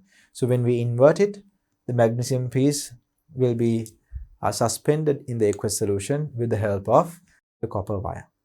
Now students, that is how we will set up this particular reaction. And now it is time for us to move into the lab and conduct this experiment and take the necessary measurements to calculate the relative atomic mass of magnesium. So let's move into the lab and conduct this experiment. GCE Advanced Level Chemistry Practical Series, Experiment number 6. Experimentational determination of the molar mass of magnesium with the use of the molar volume of hydrogen gas. The aim of this experiment is to develop skills needed to determine a molar mass of a metal. In this experiment, we are going to be using magnesium, and we are going to use HCl to react with magnesium and produce hydrogen gas. We will collect the hydrogen gas, and using the molar volume of hydrogen gas, we will calculate the number of hydrogen gas moles that is produced. Using this number of hydrogen gas moles and the balanced chemical equation between magnesium and hydrochloric acid, we are going to be determining the molar mass of magnesium. Now, without further ado, let's go on to identifying the reagents and the equipments used for this experiment. Let's identify the reagents and the equipment we will be using for this practical. We'll be using 2 moles per decimeters cube concentrated HCl. We'll be using a measuring cylinder to measure the HCl that we are going to be using. We'll be using a funnel, a wash bottle, a digital balance, magnesium strips. We'll be using a thermometer, a cork to hold the magnesium strip in place, a copper wire to tie the magnesium strip and connect to our cork. We'll be using a burette, a retort stand, and we'll be using a 1 liter beaker filled with distilled water. Students, in the lab, we normally have magnesium in the form of magnesium strips. Magnesium strips do not appear to be shiny like other metals. The reason behind this is magnesium strips are coated with a magnesium oxide layer that makes it appear a dull gray color. Before we use magnesium for any reaction, we need to make sure that you sand down this gray color magnesium oxide layer so that you obtain this shiny silver color magnesium pieces. Magnesium strips here after sanding down the magnesium oxide layer that was coated on top of it. So before we use magnesium for this experiment, we have to make sure to sand down the magnesium oxide layer. Now, we have prepared these magnesium strips so that the mass of each of these magnesium strips are 0.05 grams. And in our next step, we are going to measure these magnesium strips again to see if we have the correct mass. Before starting this practical, we have prepared magnesium strips that are 0.05 grams in mass. Let's double check if the mass of these magnesium strips is in fact 0.05 grams. We have our digital balance here. We can see it reads 0 and the unit of this balance is grams. After ensuring all of these things are in order, we can go ahead and measure the mass of this magnesium strip. As you can see, The mass of this magnesium strip is 0.05 grams. Now, let's take this magnesium strip and tie it with our copper wire.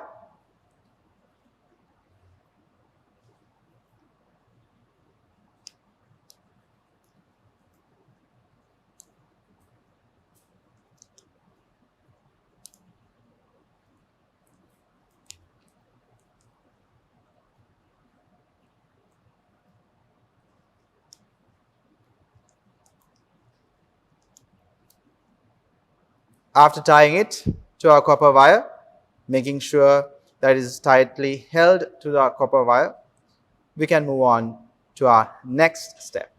Now, let's add 5 cubic centimeters or 5 milliliters of 2 moles per decimeters cube HCl into our burette.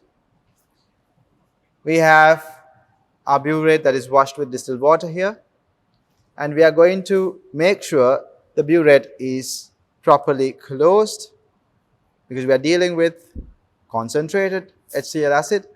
So when you're handling concentrated HCl acid, make sure to not spill any HCl because it could be harmful. After ensuring that the burette is properly closed, we are going to be now adding 5 milliliters of HCl into our burette. 5 milliliters of HCl with the use of our measuring cylinder.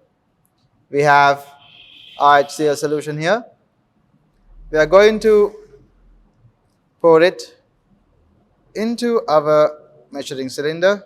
Now let's pour 5 milliliters of 2 moles per decimeters cube HCl. When you are measuring a solution or any liquid with a measuring cylinder, make sure that you bring the measuring cylinder to eye level so that you can see if the meniscus of the liquid or the solution aligns perfectly with the measurement you are trying to take. So after bringing it to my eye level, I will add the right amount of HCl until the meniscus aligns perfectly with the 5 milliliter line. Now the meniscus aligns perfectly with the 5 milliliter line. I'm going to use this and transfer this 5 milliliters into our burette. Now let's transfer this 5 milliliters of HCl into our burette. We made sure the burette is properly closed. So afterwards, we can take a funnel and place it on top of our burette and transfer this 5 milliliters of HCl into our burette.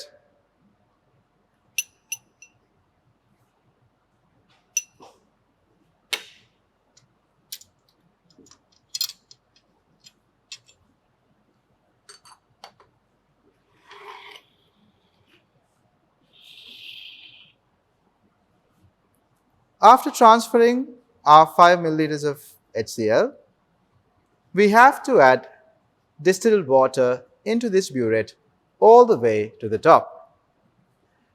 When we are doing that, we have to make sure that we do it in such a way that the HCl layer does not get disturbed that much, because we do not want the HCl to get mixed with the water at this point. The reason for this is we need to have some time to fix the magnesium strip into our burette and then turn the entire burette upside down. If HCl is completely mixed with the water, as soon as we introduce the magnesium strip into this mixture, the reaction will start to happen. If this reaction starts as soon as we insert the magnesium strip into the burette, then some amount of the hydrogen that is produced will go out of the burette before we secure this setup in this retort stand. So to avoid HCl coming into contact with the magnesium strip.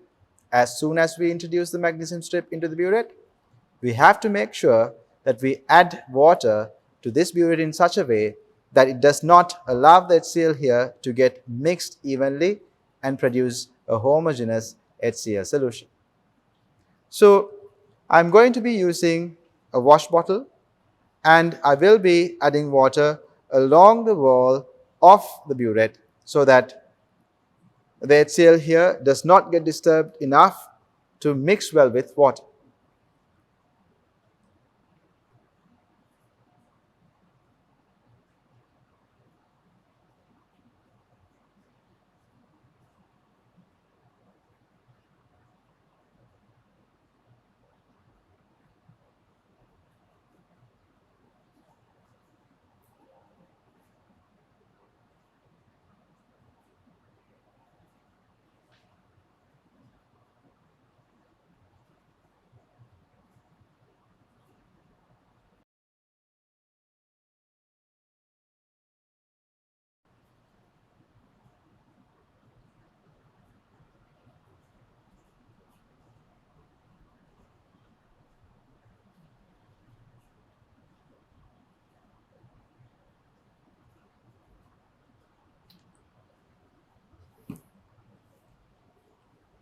Now, as you can see, we have added water all the way to the top,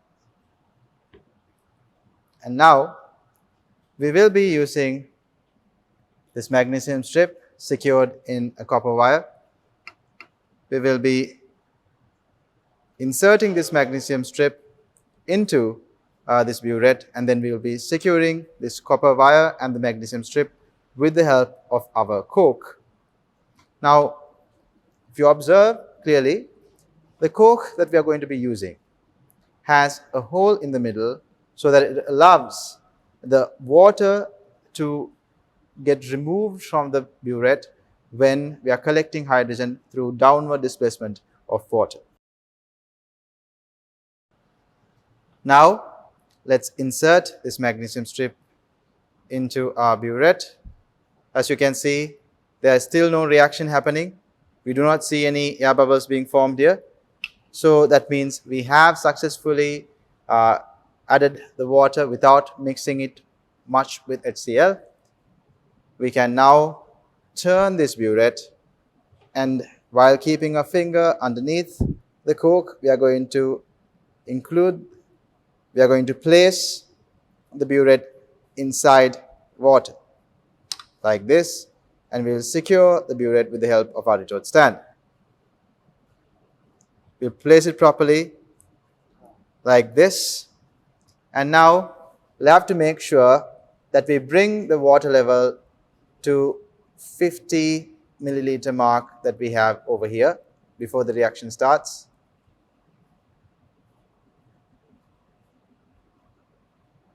Right, we have brought the water level to the 50 milliliter mark, and after we have turned it upside down for a while, you can see the HCl that was present here at the bottom of the burette now starts reaching down because we have turned the burette upside down. So HCl was present here.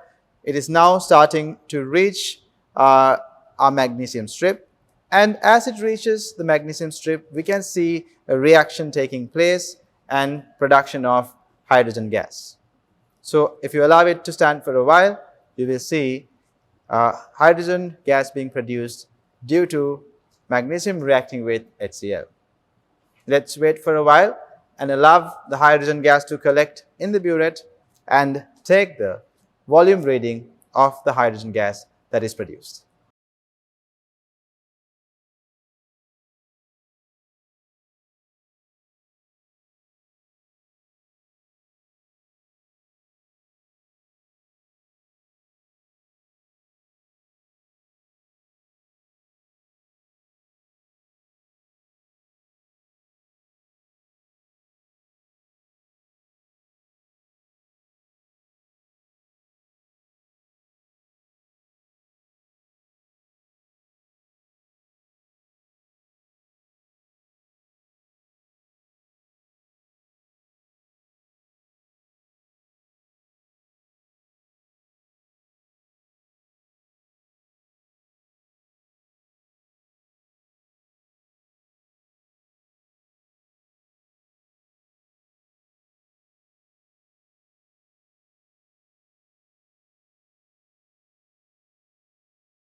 It's been about 15 minutes now. As you can see, as the reaction continue to proceed, this area of our burette is getting filled with hydrogen gas. And as it gets filled, water is displaced downward. So we say this is a downward displacement of water method of collecting hydrogen gas. If you pay attention to over here, the magnesium strip that was present over here has little by little uh, gotten smaller and smaller as it reacts with the HCl, and a part of it has broken down and gone to the bottom as well. You can see that is also still reacting with HCl and producing hydrogen gas. But after the magnesium strip has completely reacted, you would see that the water level will not move downward anymore, as all of the magnesium has completely reacted with HCl. There will be no more production of hydrogen.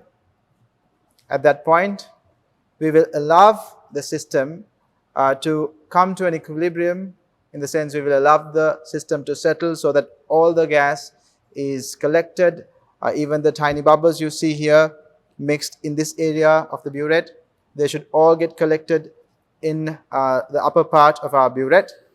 After everything has settled down, we will be taking a look at the temperature of the system as well as the burette reading that we have when the reaction has gone to completion.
Students, we have now completed this practical.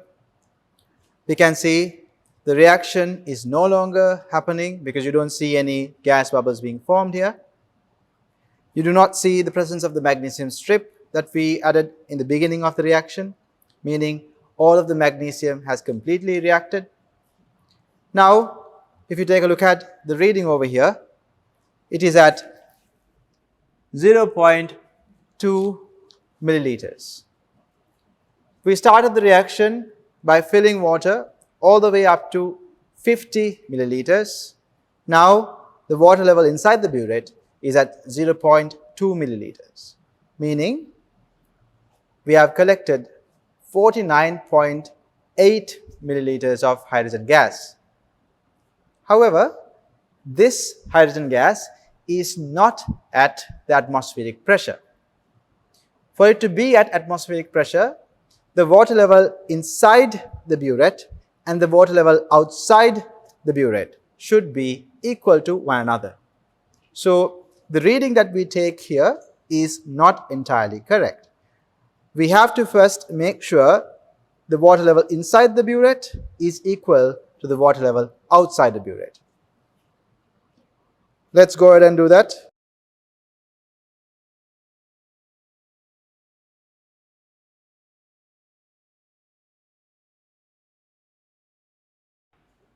Right. Now we have the two water levels aligning with one another. At this point, it is safe to say the pressure of the gas that is inside the burette is equal to the pressure outside burette, meaning the hydrogen gas collected inside the burette is now at atmospheric pressure, which is 1 atm.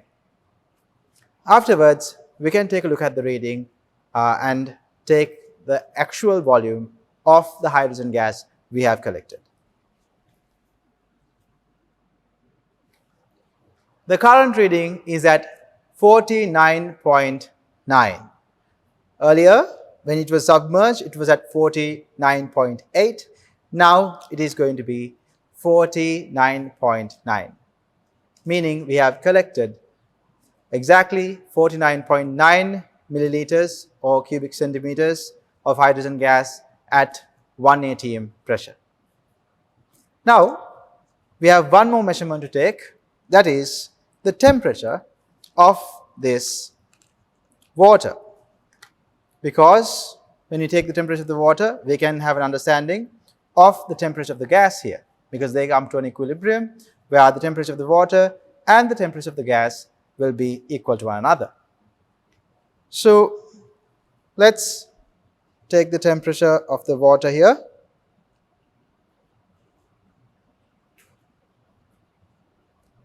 Temperature of the water is 23 Celsius.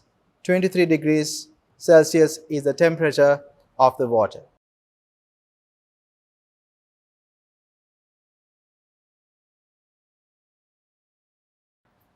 After taking the temperature, we have now collected all of the information we need to calculate the molar mass of magnesium. However, we only conducted one test. Let's move on to another test so that we can be very certain of the measurements we have taken. So we will repeat this test 2 more times.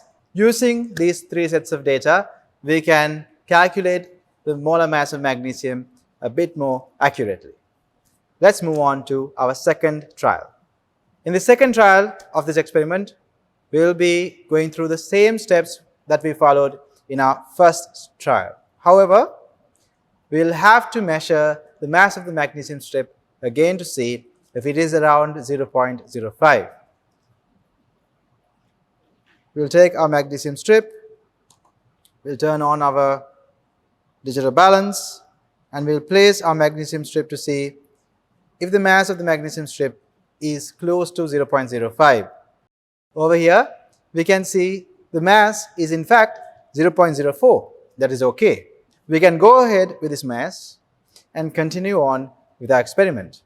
We have to make sure that we note down this mass of the magnesium strip that we used for the second trial, so that when it comes to the calculations, it will be easier. Now, let's move on to tying this magnesium strip onto a piece of copper wire and then adding it into the burette.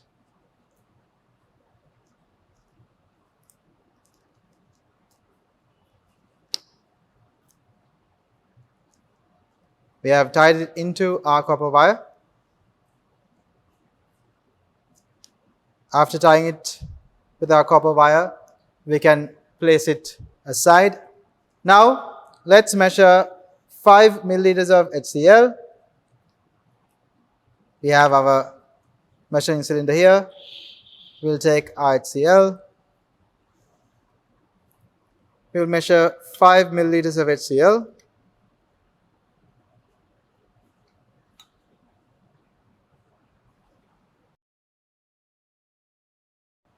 And we are going to add this 5 milliliters of HCl into our burette. Before adding the HCl, we have to make sure that the burette tap is properly closed. After making sure that it is completely closed, we can move on to adding our HCl.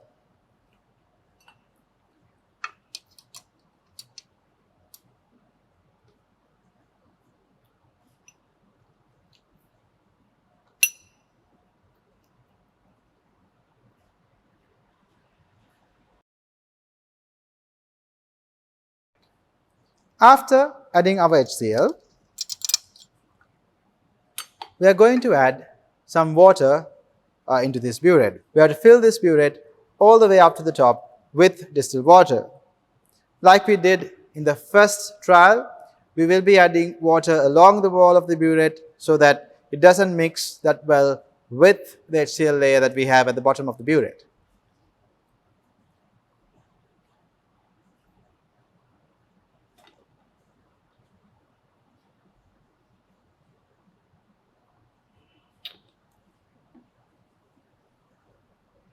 Now we have added water all the way to the top. All that is left for us to do is adding this magnesium strip like so and securing it with our cork. After securing it with our cork, we will place our finger on top of the cork to ensure that no air or water will go out, and we will invert this burette and place it inside this 1 liter beaker. After placing it in, students, before the reaction starts, we have to make sure that the water level is at 50 milliliter line. So we have to bring this water level by opening the tap to our 50 milliliter line. Right. Now you can see the reaction has not yet started. We saw when the reaction starts, there will be formation of gas bubbles. You can see the reaction has not yet started because we saw in the very first trial how it looks when the reaction has begun. So we will give it some time for the HCl that was present on this upper part of the burette to go down to our magnesium strip and start a reaction. After the reaction starts, we will allow it to go to completion and then we will take the measurement.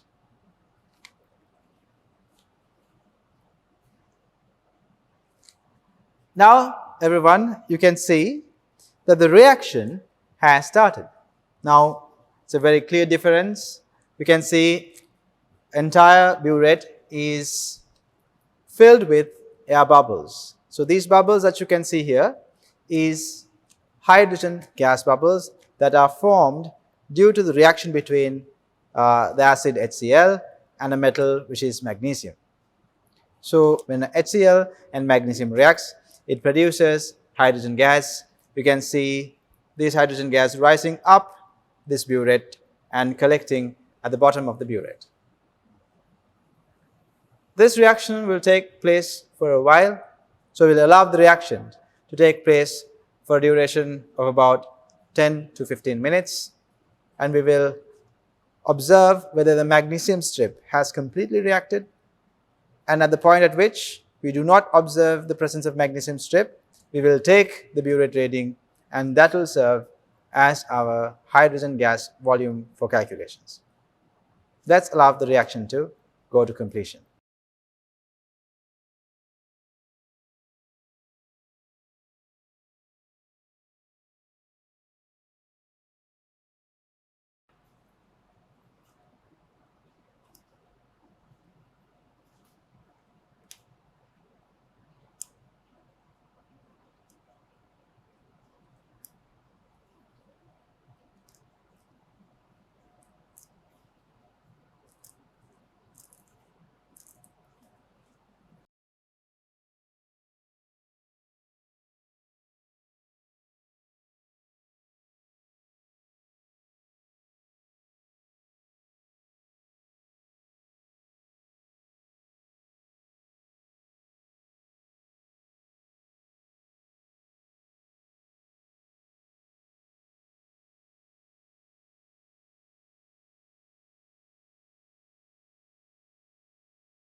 Now, all of the magnesium that was in the burette has now completely reacted. After all of the magnesium has completely reacted, what we see here in the burette is the hydrogen gas that was produced due to the reaction between the magnesium and the hydrochloric acid. Like in the first trial that we did, we can take the reading when the burette is submerged underwater like this. We can see the burette reading is at 0.3 cubic centimeters, meaning the amount of gas that is collected is 49.7. However, just like in the previous trial, we have to keep in mind that when the water level of the burette is below the water level of the beaker, that means the pressure of the gas inside the burette is not at atmospheric pressure.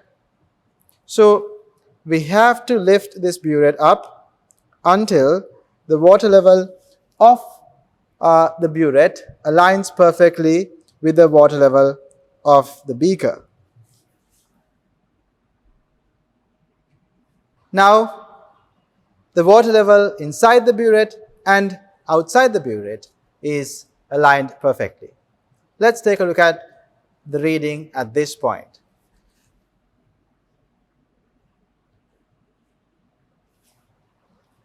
The reading at this point is 0.2 cubic centimeters, meaning the amount of hydrogen gas collected in this burette is 49.8 cubic centimeters. With that information, we need to take one more measurement, that is the temperature reading. We have our thermometer here. We'll place it inside this beaker and let's observe the temperature reading of this water.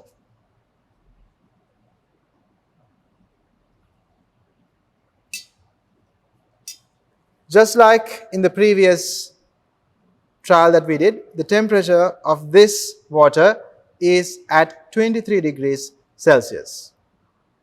Now, after noting down these measurements, the mass of the magnesium strip was 0.05 grams, and then we collected hydrogen gas that is produced when we reacted the magnesium strip with HCl.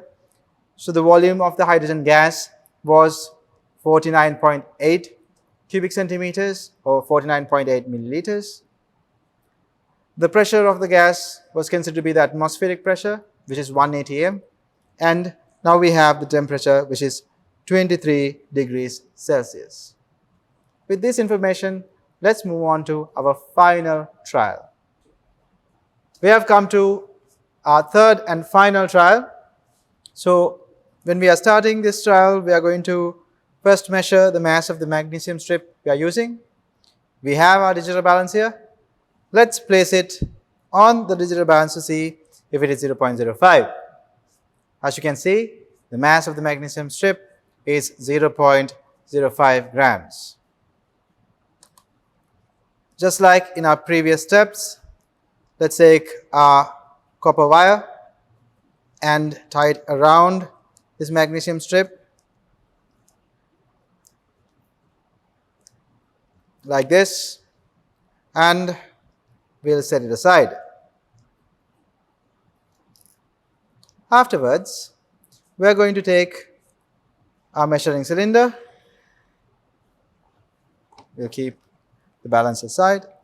We'll take our measuring cylinder and measure 5 milliliters of 2 moles per decimeters cube HCl.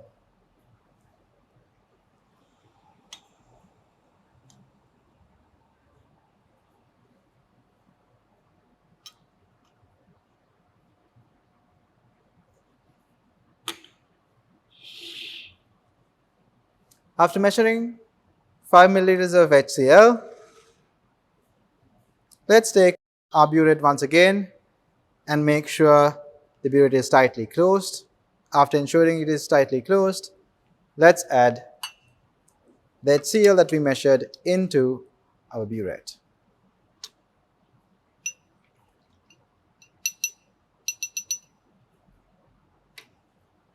After adding our HCl,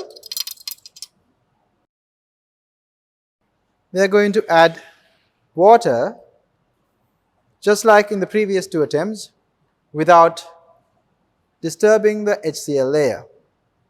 We are going to add water along the wall of our burette like so. You can use a wash bottle for this purpose.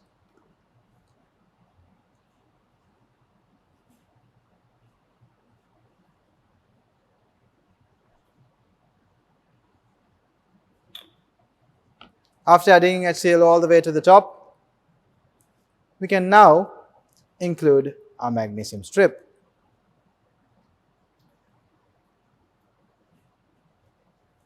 Then we will place our cork and secure the magnesium strip in place like this. Afterwards, we will close the opening of this cork and turn the burette upside down, and we will place the burette inside water like this. I've used the retort stand to hold the burette in place. You can see the reaction has not yet started because HCl is slowly going down towards magnesium. We do not see the formation of any gas bubbles. So during this time, we can align the water level of the burette with the 50 milliliter line that we have here. We have our 50 milliliter line, so we are going to align the water level with the 50 ml line. After setting this setup, we are going to wait until the reaction starts.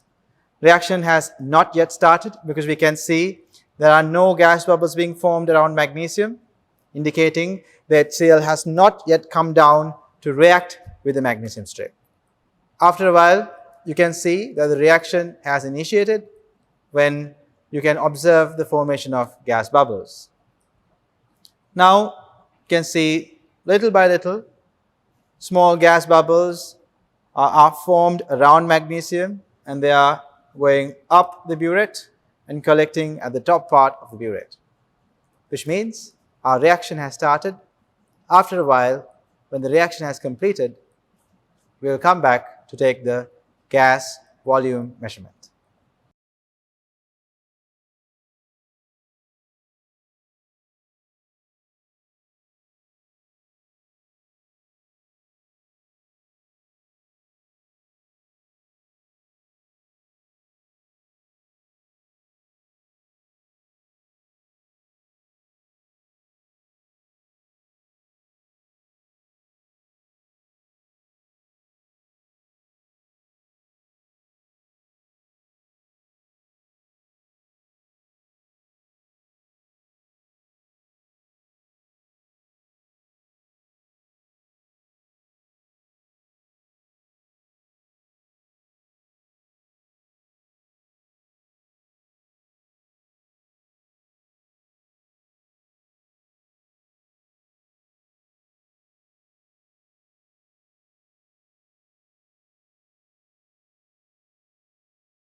We have come to the end of our third trial as well.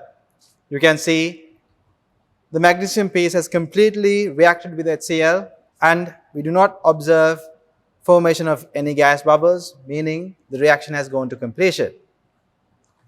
Over here, the reading we are observing over here is 0.2, which means the water level inside the burette is aligning with the 0.2 line, telling us that we have collected 49.8 cubic centimeters of hydrogen gas. Like I mentioned in the previous two trials, this volume is not the correct volume because the pressure inside the burette is not the same as the pressure that is outside of the burette. To make the two pressures equal to one another, we have to make sure the two levels inside and outside the burette aligns with each other. We have to bring it down a little bit further. We have to bring it a little bit further down.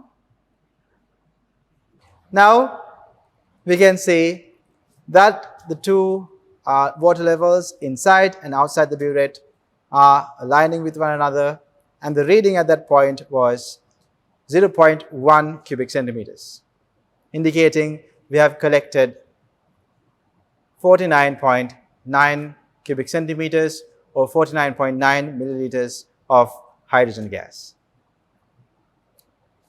Let's take a look at the temperature. We have our thermometer here. We will place it in the water beaker, and the temperature is at 23 degrees Celsius as in the previous two trials. So the temperature is at 23 23 degrees Celsius. In the first two trials as well, we had a temperature of 23 degrees Celsius. Now, let's go over the readings we have obtained so far. In this third trial, we started with measuring the mass of the magnesium strip. Magnesium strip had a mass of 0.05 grams, and the volume of the hydrogen gas we collected was 49.9 cubic centimeters. The temperature of this water was 23 degrees Celsius, and the gas that was collected was at 1 atm pressure. With this information at hand, we will move on to the calculations revolving around this experiment and other theory parts that are important to this practical in our next session.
GCE Advanced Level Chemistry Practical Series Experiment number 6, Experimental Determination of Relative Atomic Mass of Magnesium using molar volume of hydrogen gas.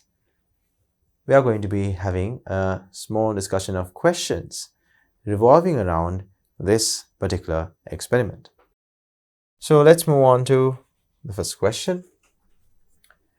Below are the details about a laboratory experiment to find the relative atomic mass of aluminium. We are trying to find the relative atomic mass of aluminium.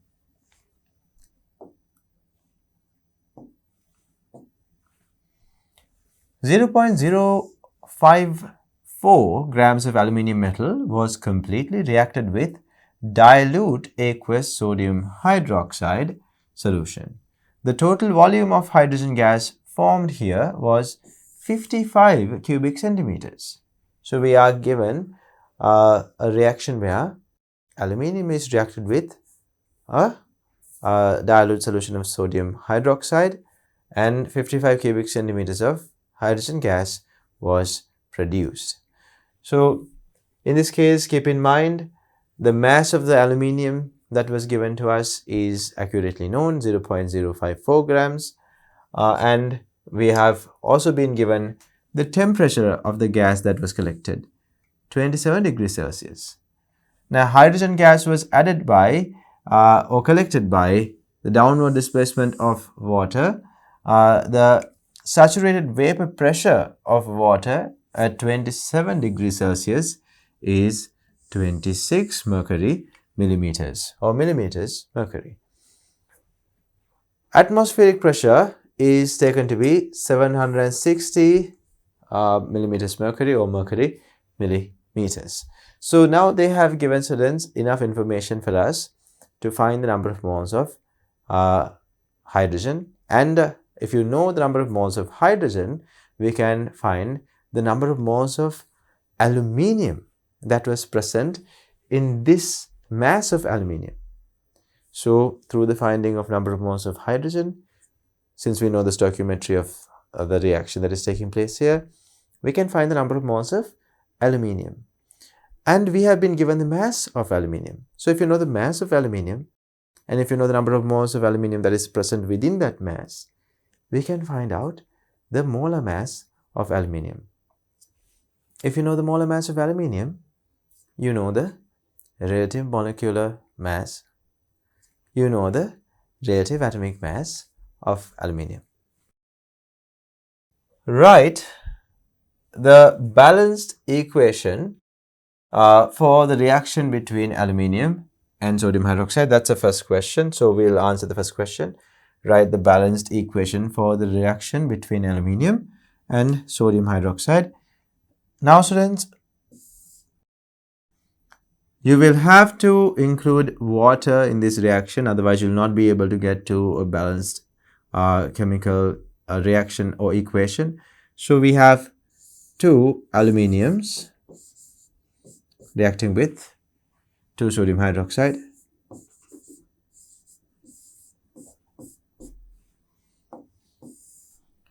and 2 water molecules.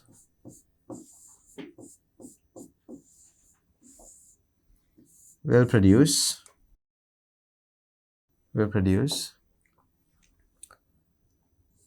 2 sodium aluminate, LO2, and 3H2. So this is the balanced chemical equation. 2 aluminiums, 2 sodium hydroxide, and 2 water molecules will result in forming 2 sodium aluminate, NaLO2, and 3H2. So let's see if it is balanced. We have 2 sodiums, 2 aluminiums in both ends, that is balanced. We have 2 oxygens here, 2 oxygens here, altogether 4 oxygens on the left hand side. We have 4 oxygens on the right hand side as well. There are 2 hydrogens here and another 2 hydrogens coming from sodium hydroxide. So that means 4 plus 2 is 6 hydrogens. And over here we have 3 hydrogen molecules. 3 hydrogen molecules bring 6 hydrogen atoms. So this equation is balanced. So this is how you will write the reaction between sodium hydroxide and aluminium. Aluminium is amphoteric, students. That is why we have this reaction happening the way that it is happening right here. So amphoteric metals are capable of reacting with both acids and bases. Some metals that are amphoteric are aluminium, beryllium, zinc, tin, and lead. So these metals are usually indicating or showing us amphoteric properties. Then this question asks us to calculate the number of moles of hydrogen gas. Now we have to calculate the number of moles of hydrogen gas like we did in the experiment that we conducted in the lab. So let's take a look at some of the theory parts that we would need to know when you're trying to calculate the number of hydrogen moles that are produced in this reaction. So a similar setup to this was used in the lab. So you need to keep in mind when you are using this setup, there are few key important information that you have to keep in mind. You are collecting the gas by downward displacement of water, and whatever the gas that is collected is going to be trapped in the upper compartment of the burette, or if you are using a boiling tube. However, when the gas is collected over here on water, it is not just the gas that you are collecting that is going to be present here. In this case, we are collecting hydrogen gas through downward displacement of water. However, there's going to be water vapor as well. So whatever the overall pressure that is observed within that compartment is there due to 2 gases. The gas you produce, in this case hydrogen gas, and the water vapor. So whatever the vapor pressure within that compartment also contributes to overall pressure that is exerted on that compartment due to the gases present within that area. So something that you should keep in mind, very important. The region above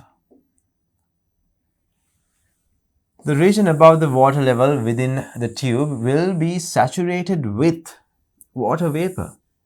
Thus, the water vapor and the collected gas form a mixture.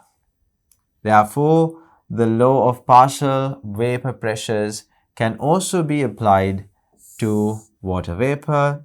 Any liquid has a vapor zone above it. The pressure exerted by the vapor after the zone above the liquid is completely saturated is known as the saturated vapor pressure. Again, another term that you should be aware of by this point. Due to this reason, we need to know how dry gas and water vapor contributes to the total pressure when collecting a gas on water. Now students, we used a burette in our experiment. So in the upper compartment of the burette, as the gas was getting collected, we have our hydrogen gas mixed with water vapor. And this is a concealed area. Whatever the gas that is present in there will be remaining there without having the opportunity of escaping the system.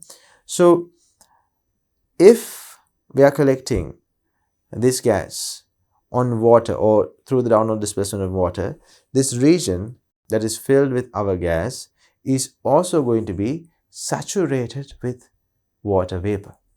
So we don't only have a gas that we collected, but we'll also have saturated water vapor there within that area as well.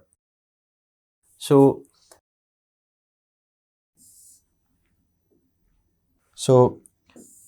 if you draw a small diagram to represent what's going on,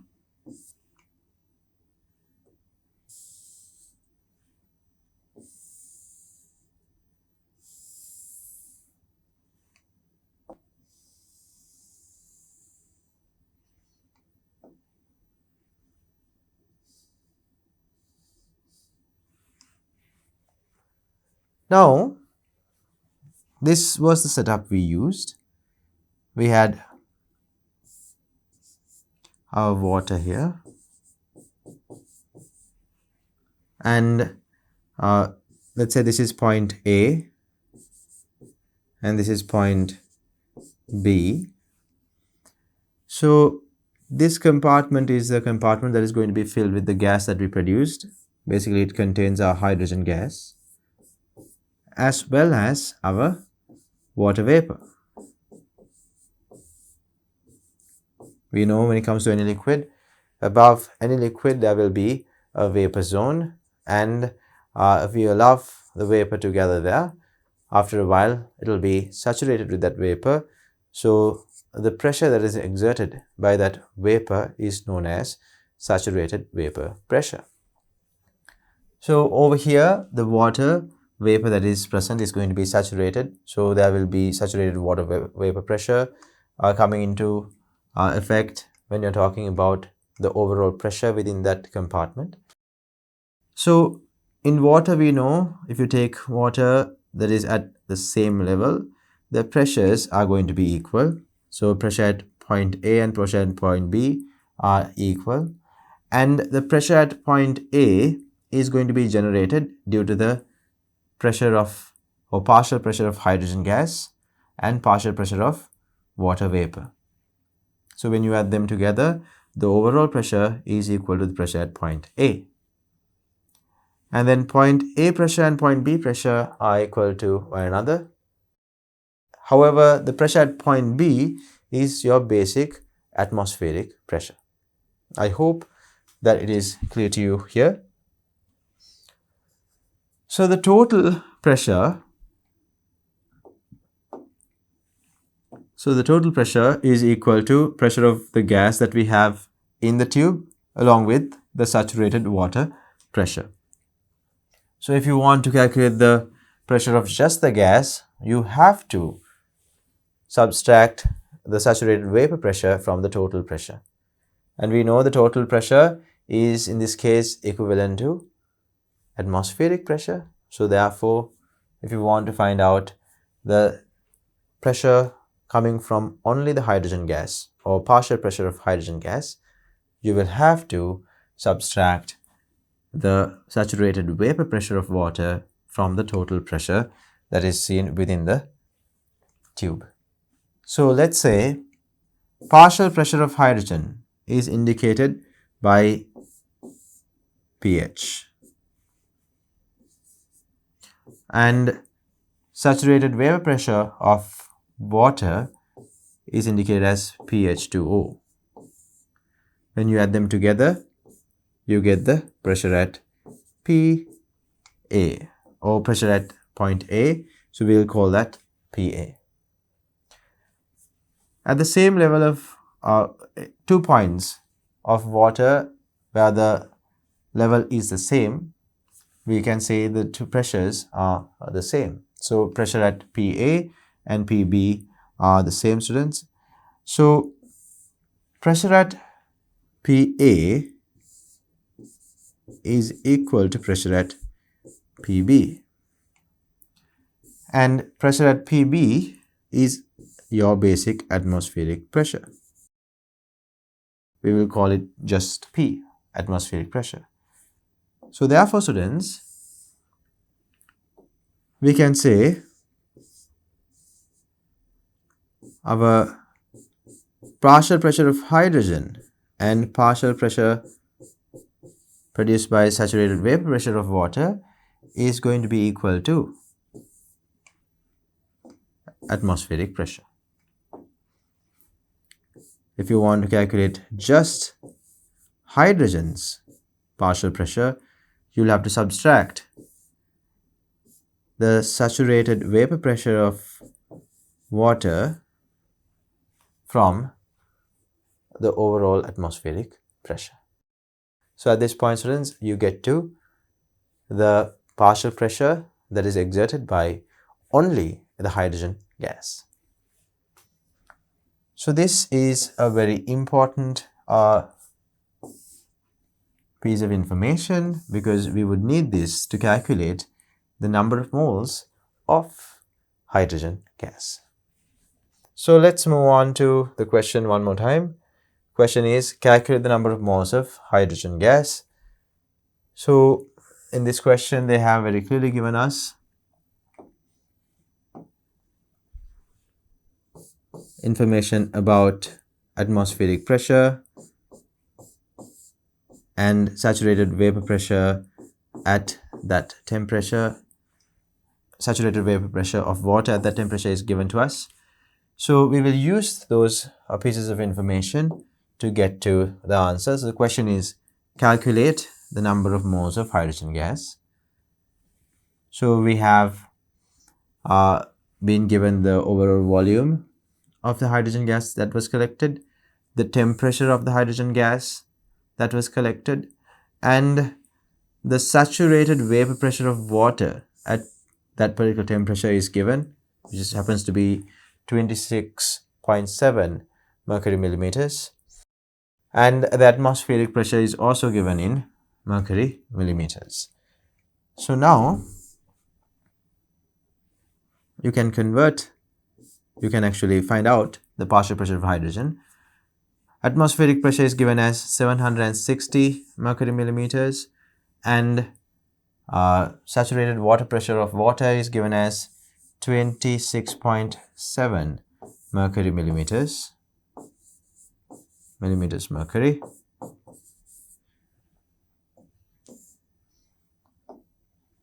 So when you solve this, it happens to be 733.3 mercury millimeters.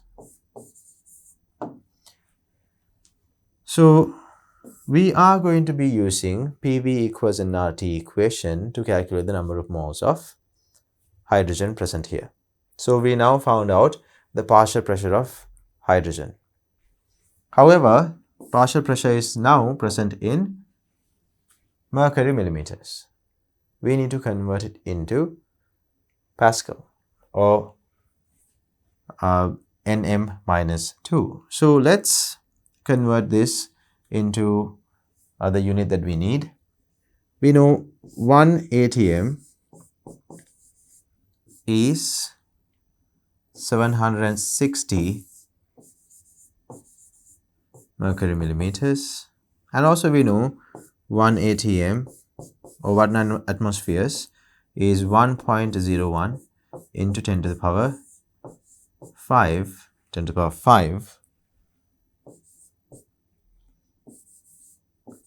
Nm newtons per square meter.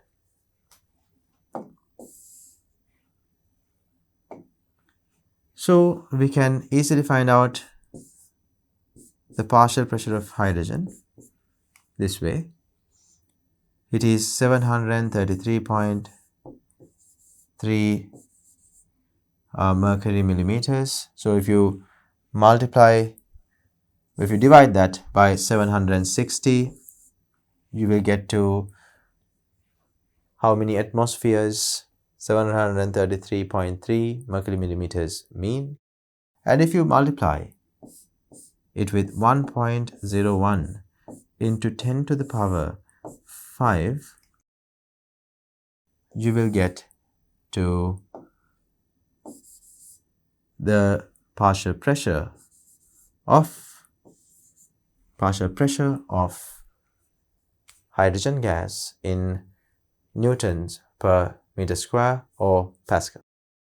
So students, this is how you would convert our mercury millimeter units into the desired pressure unit we need. We know 1 atmosphere is equal to 760 mercury millimeters, and we know 1 atmosphere is also equal to 1.01 into 10 to the power 5 newtons per meter square. So when you have this information at hand, since we know if you want to convert this particular pressure into atmospheres, you have to divide this by 760, as 1 atmosphere is 760 mercury millimeters. So you divide this by 760. So this gets you the number of atmospheres. And since we know 1 atmosphere is equal to 1.01 into 10 to the power 5 newtons per meter square, you can multiply the number of atmospheres you get by that value to get to the final pressure value in the correct unit that we need for this substitution. So we have now found out the pressure. In the correct unit that we need. So afterwards, we can then turn to converting the other values that we have over here also into the correct unit. So for example, if you're talking about volume, this question mentions that the volume is 55 cubic centimeters. So we need to convert this into the correct volume. So 55 cubic centimeters.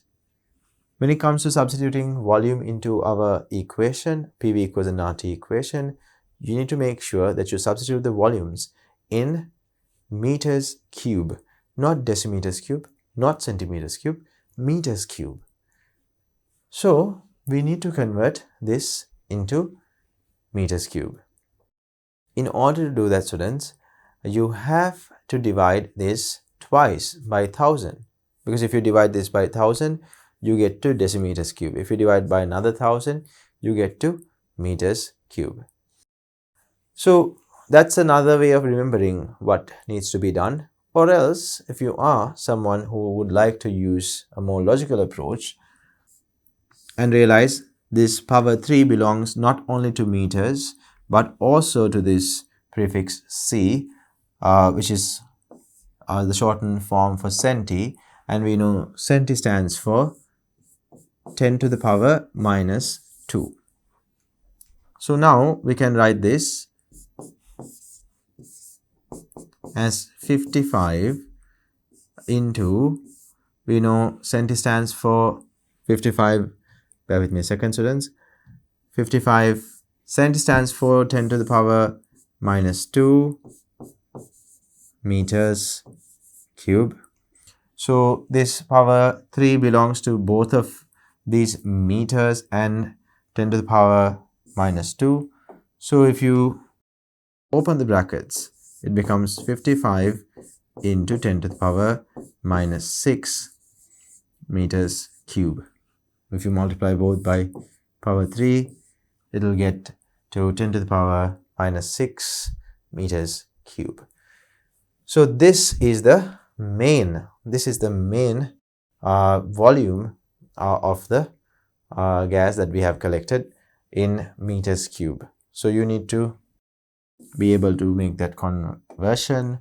So after converting the volume from centimeters cube to meters cube, we can proceed to converting temperature. Temperature was given at 27 degrees Celsius. This can be easily converted to Kelvin by adding 27 to 273. 273 and 27 is 300 Kelvin. So you are dealing with 300 Kelvin temperature. After carrying out all of these conversions, we can now move on to the next step where we actually substitute these values to this equation PV equals nRT. We know all of these values except for the number of moles. Number of moles can be isolated then. PV divided by RT. Now pressure was 733.3. It was, I will write one single division line. It is divided by 760 multiplied by 1.01 into 10 to the power 5. Don't forget the units, students, very important. You have to write the units. Don't think, since you know the final unit is going to be moles, that you will add moles at the end. No, you should indicate the units in each level. So this is going to be Nm minus 2, right? And then we have volume. Volume is going to be, in this case, 55 into 10 to the power minus 6 meters cube. And then R is going to be 8.314 joules, not kilojoules, joules per mole per Kelvin, multiplied by the temperature, which is going to be 300 degrees Kelvin. So after substituting all of these values, you're going to observe that the final answer would be 3.125 into 10 to the power minus 3 moles. So what is this number of moles? We were trying to find out the number of moles of hydrogen. So number of moles of hydrogen is, students, 3.125 into 10 to the power minus 3 many moles. 3.125 into 10 to the power minus 3 many moles are present here. So that is the answer to the second question, because second question asks us calculate the number of moles of hydrogen gas, and that is going to be 3.125 into 10 to the power minus 3 moles. Now we can move on to the next part. Calculate the relative atomic mass of aluminium. So we have to now calculate the relative atomic mass of aluminium. So earlier on we wrote the equation between aluminium. We wrote the equation between aluminium and sodium hydroxide. So we'll quickly write that again. 2 aluminium, 2 sodium hydroxide, 2 water produced 2 sodium aluminate plus 3 hydrogen. So you can very clearly see over here the stoichiometric ratio between aluminium and hydrogen happens to be 2:3. 2:3. Stoichiometric ratio between aluminium and hydrogen happens to be 2:3. Now we are asked to calculate the relative atomic mass of aluminium. So to get to relative atomic mass of aluminium, students, we need to first find the number of moles of aluminium. So if you know the number of moles of hydrogen is 3.125 into 10 to the power minus 3 many moles, can you find the number of moles of aluminium? Can you find the number of moles of aluminium? Certainly we can. Certainly we can. So number of moles of aluminium according to this ratio is going to be 3.125 into 10 to the power minus 3 moles divided by 3 multiplied by 2, divided by 3 multiplied by 2. So this is a simple division you can carry out when you are calculating separately.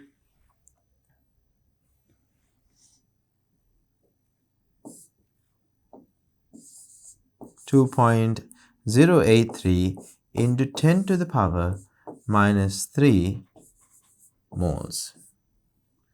So the answer is going to be this. So this many aluminium moles would be there. So students, the question is asking us to find the relative atomic mass of aluminium, not just molar mass of aluminium, relative atomic mass. So to get to the relative atomic mass, we need a couple of information first.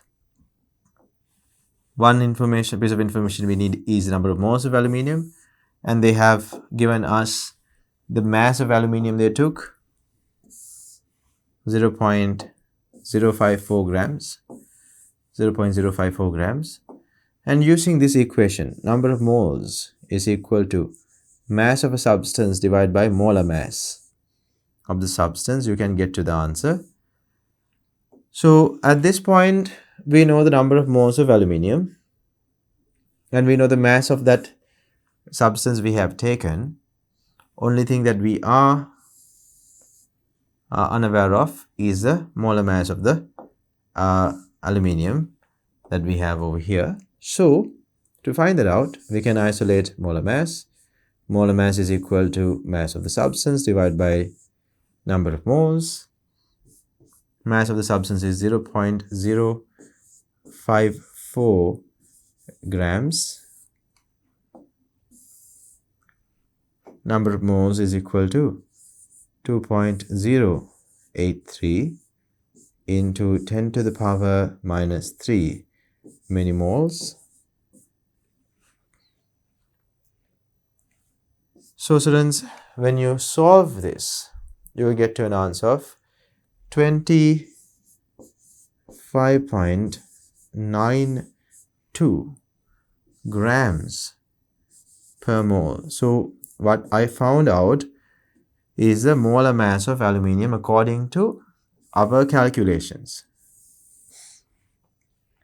Our calculations bring us to the molar mass of aluminium, and that particular molar mass is 25.92. Of course, we experimentally found out this molar mass, so this might not be the exact molar mass that you observe when you are taking a look at the standard molar mass of aluminium, or standard relative atomic mass of aluminium is going to be sometimes a little bit more different to this. So this is the molar mass of aluminium. So what is the relative atomic mass of aluminium? So the relative atomic mass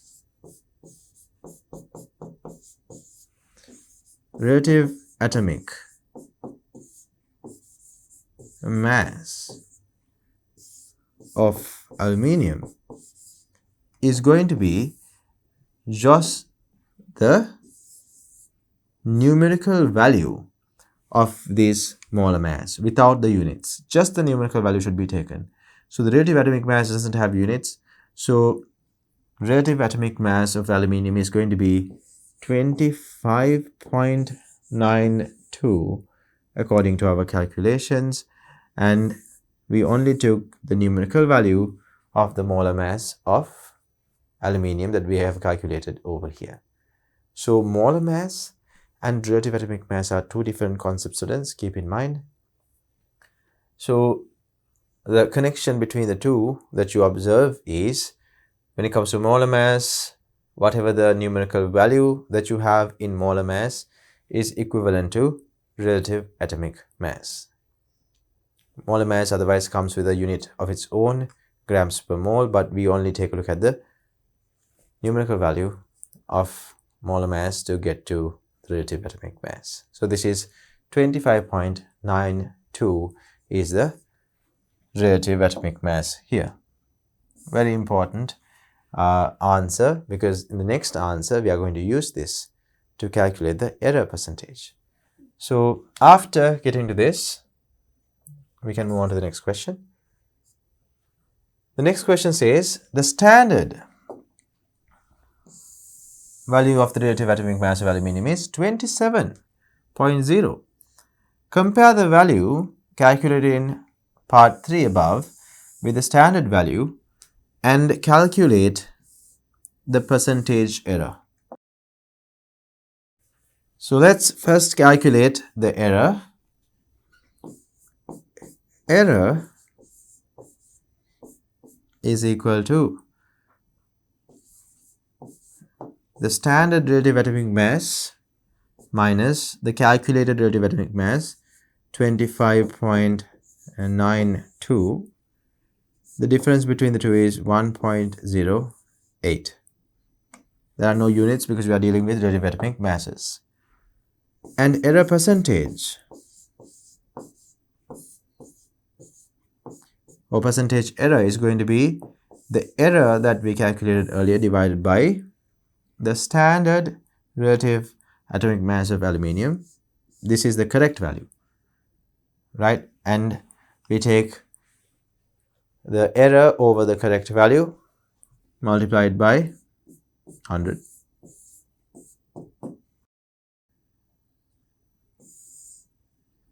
So if you multiply 1.08 by 100 divided by 27, the answer would be 4%. So error in the calculation is 4%. So students, whenever you are calculating a relative atomic mass in this method, we can have a certain amount of error in your answers. So that is to be expected, as we are making certain assumptions when we are carrying out this experiment. So students, the error percentage is 4% here. So students, we looked at how we can calculate the percentage error in this question. And in this question, the fifth part of the question, they're asking us which of the other materials or metals can be used instead of aluminium here. So we are carrying out a reaction with metal and a base. So we need an amphoteric metal for this type of reaction. Instead of aluminium, for this particular experimental setup, we can use other metals that are also amphoteric. We can use zinc, we can use tin, we can use lead, and we can also use beryllium.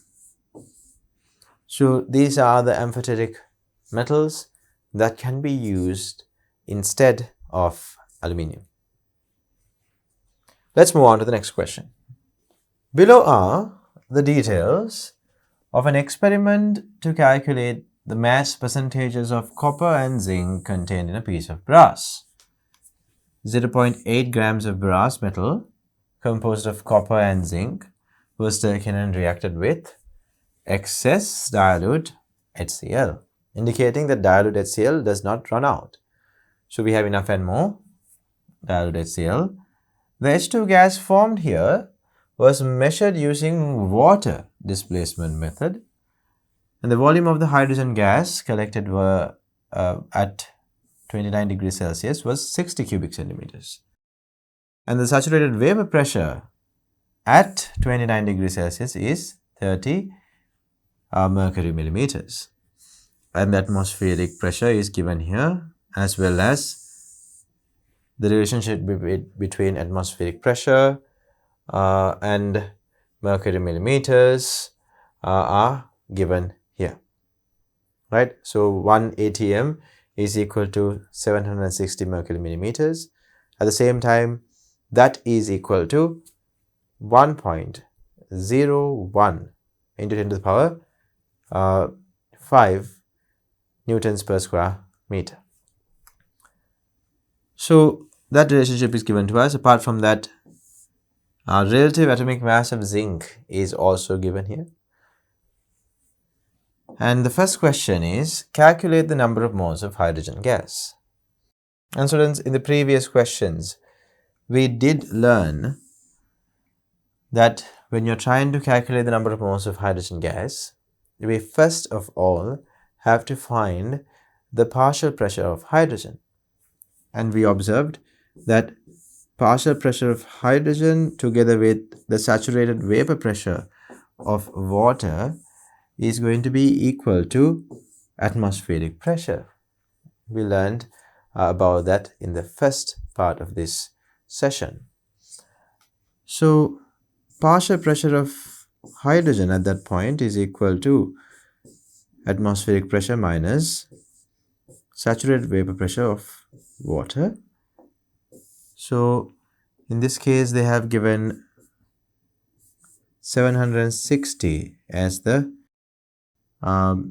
pressure of the atmospheric pressure, which is 760 mercury millimeters, and saturated vapor pressure of water was given as 30 millimeters mercury or mercury millimeters.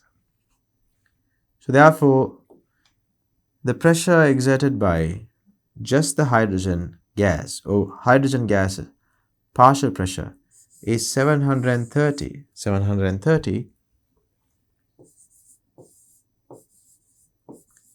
mercury millimeters.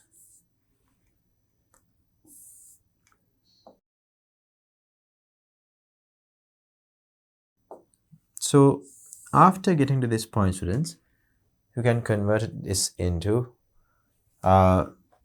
pascals or newtons per square meter. So pH2 partial pressure is equal to 730 mercury millimeters, and to convert mercury millimeters into atm atmospheres, we can divide by 760 mercury millimeters. So now this has created a value of pressure in atmospheres. To convert atmospheres into pascals, we can use this multiplication. As we know, 1 atm is equal to 1.01 into 10 to the power 5 newtons per square meter. So now we have converted into the unit that we want. So this is the pressure of partial pressure of hydrogen gas. And if you want to convert the temperature, we can do that as well. So the temperature was given as 29 degrees Celsius. This is equal to 29 plus 273 Kelvin. This means the overall temperature is 302 Kelvin. 302 Kelvin. So the temperature is converted into Kelvin, and then we have to consider the overall volume that we have collected here. They say we have collected 60 cubic centimeters of volume, so we can convert volume as well. So the volume is 60 cubic centimeters. right? Like I told you, you can use the model where you divide it once with 1000. That means to divide it once, you can indicate 10 to the power minus 3, that is division by 1000. Once, right, when you divide 60 cubic centimeters once by 1000, you convert cubic centimeters into cubic decimeters. If you divide this whole thing once more by 1000, this is where we are at. If you divide this one more time by 1000, then you get to cubic meters. Keep in mind, students, 10 to the power minus 3's indicate division by 1000. So you can get to the value this way, or you can consider that centi stands for 10 to the power minus 2. And when I write volume is equal to 60 centimeters cube, this power 3 belongs not only to meters but also to this prefix centi.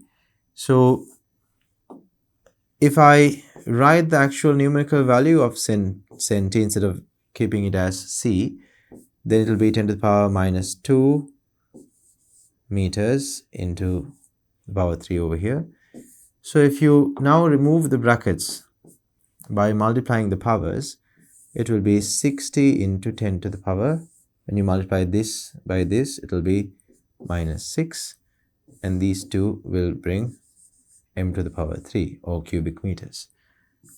So you can get to the answer that way as well. So this is one method to keep in mind, that whenever you take cubic centimeter value divided once by 1000, you get to cubic decimeters.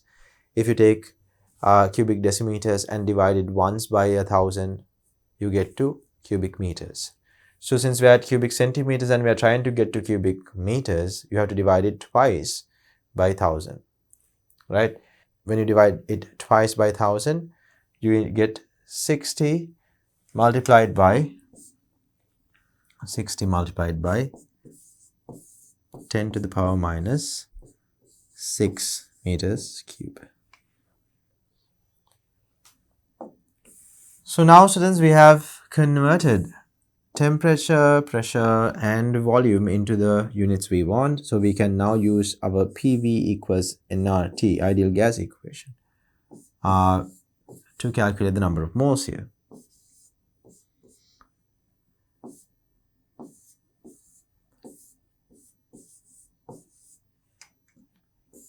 So we can start by substituting pressure. Pressure is 730 divided by 760 multiplied by 1.01 into 10 to the power 5 nm minus 2. It has to be multiplied by the volume as well. So the volume is given as 60 multiplied by 10 to the power minus 6, 10 to the power minus 6 meters cube. Afterwards, students, I will bring it over here so that you can see.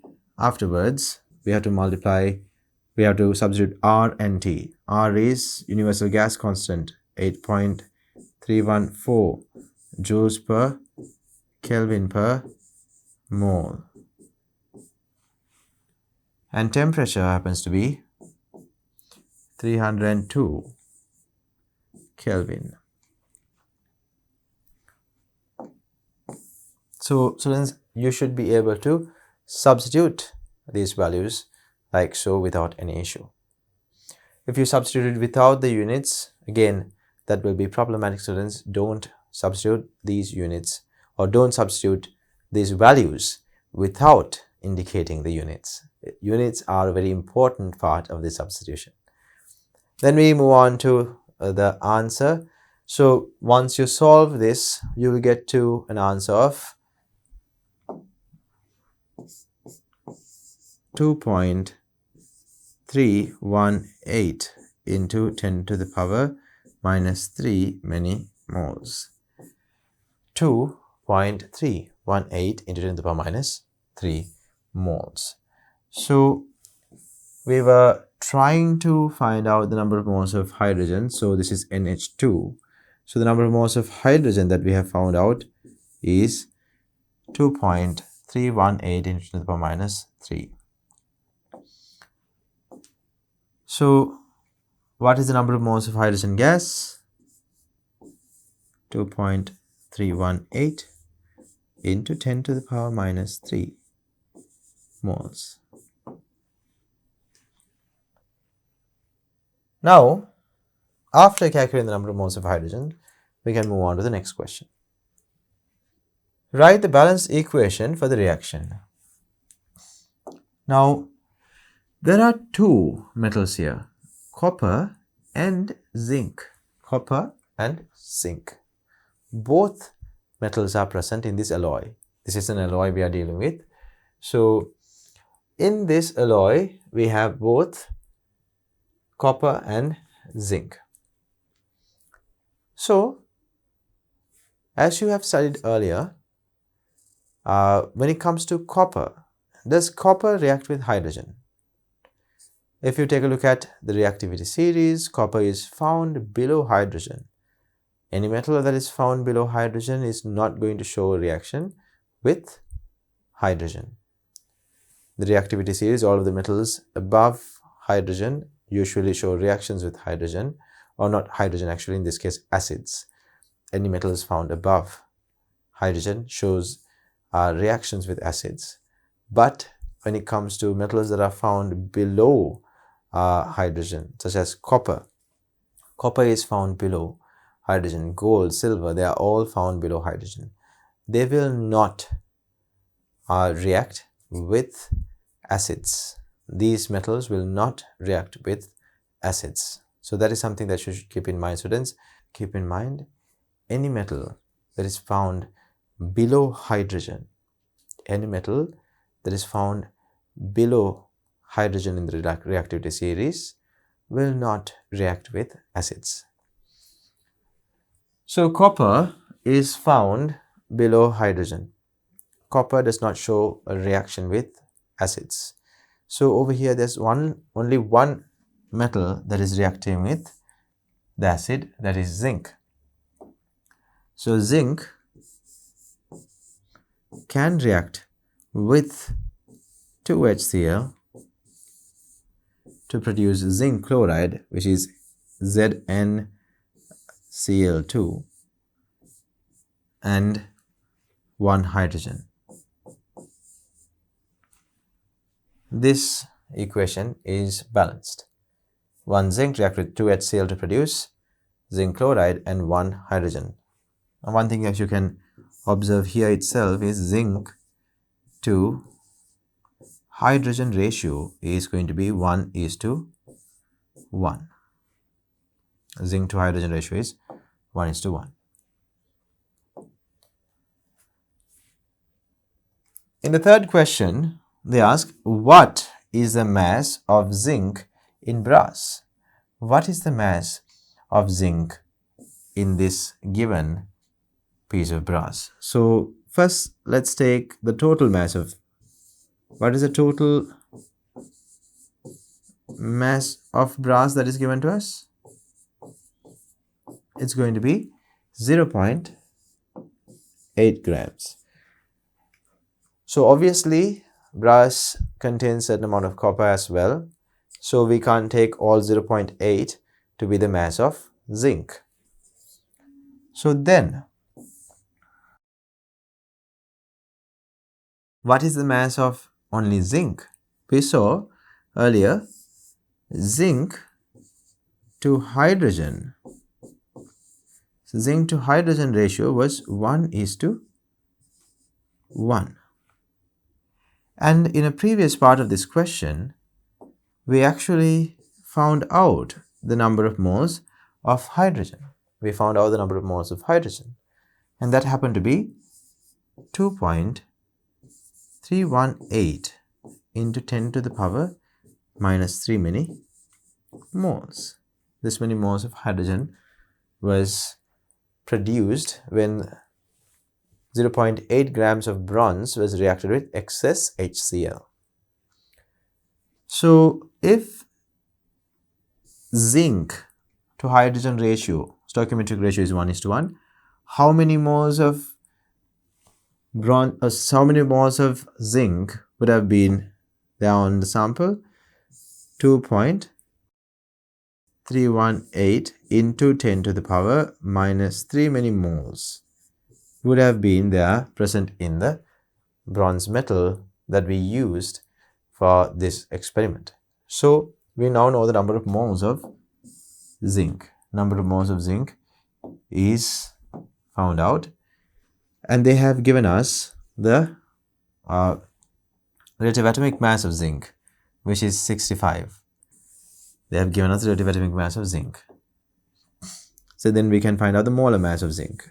Molar mass of zinc is going to be 65 grams per mole.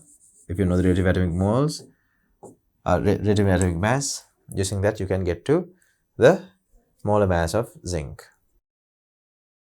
Now students, you can use this equation, N equals mass divided by molar mass, to get to the mass of zinc. Over here we know the number of moles of zinc. The molar mass of zinc is known. Only thing that we don't know is the mass. So we will isolate that. Mass is equal to number of moles multiplied by molar mass, and number of moles is given there. We have found out 2.318 into 10 to the power minus 3 many moles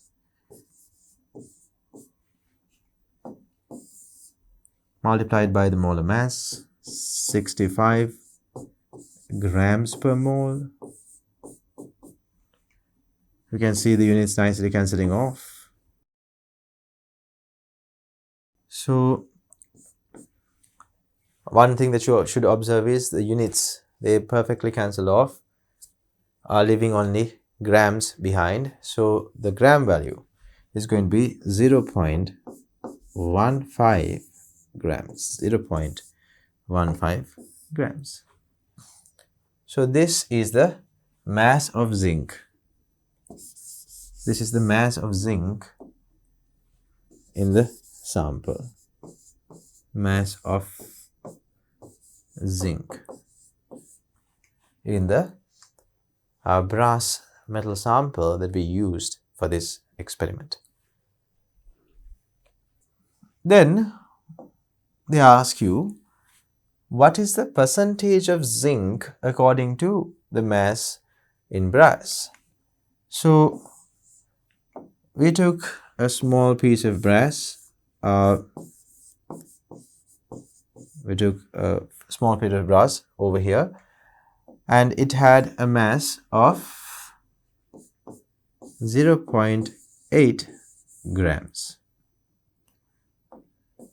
So what is the mass that we took?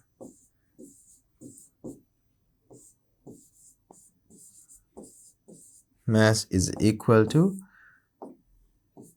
0.8 grams. So brass is basically the addition of copper and zinc. Brass is basically an alloy made with copper and zinc. And we do know the mass of only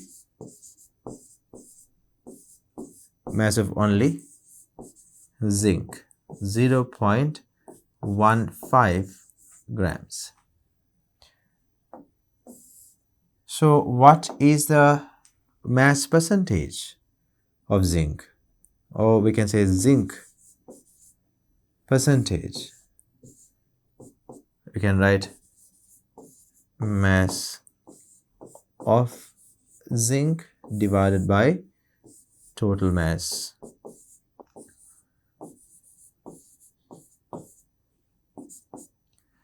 Mass of zinc is 0.15 divided by total mass of the metal is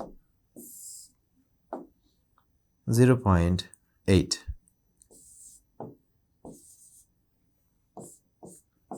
Since we are trying to find the percentage, we have to multiply it by 100 as well.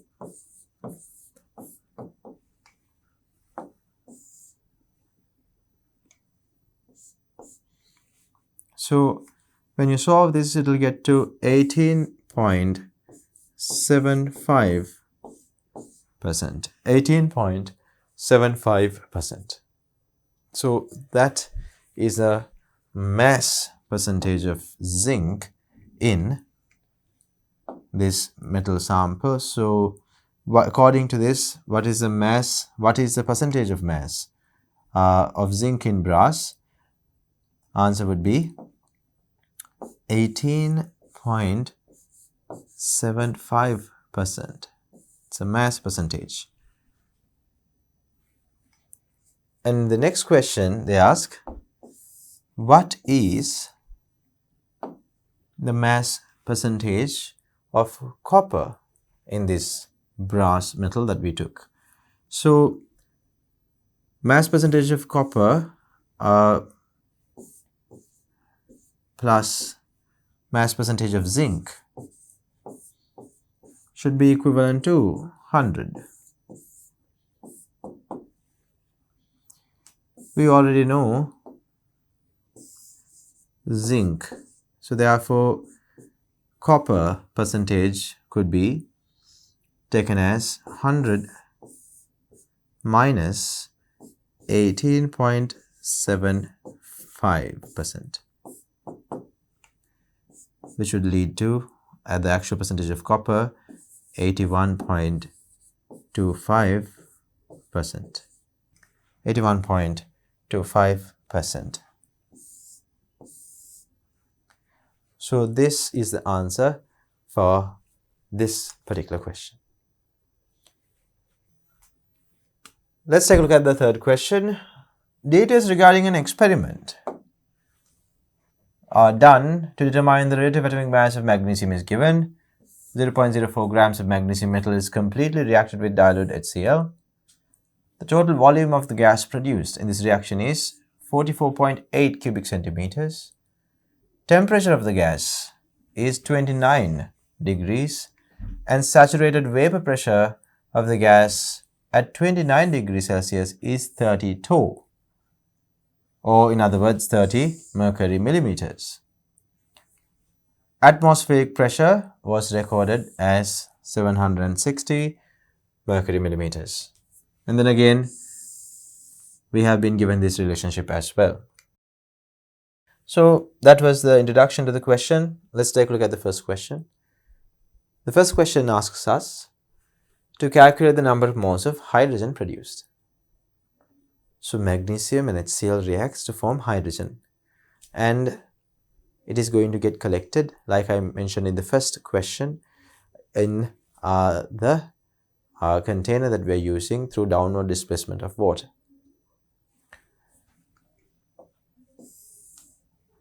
So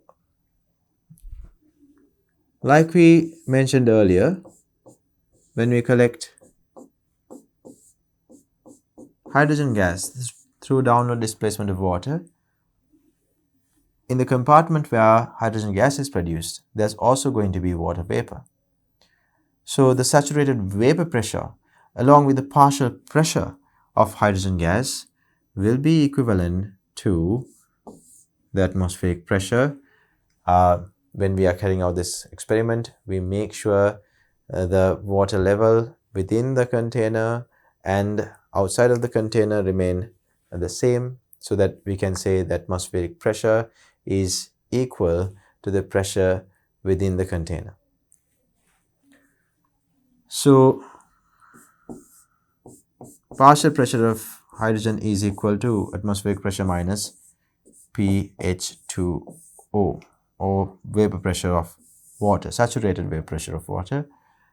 So atmospheric pressure was 760 mercury millimeters, and in this question they mention what the saturated vapor pressure is at this temperature. It happens to be 32 or 30 mercury millimeters.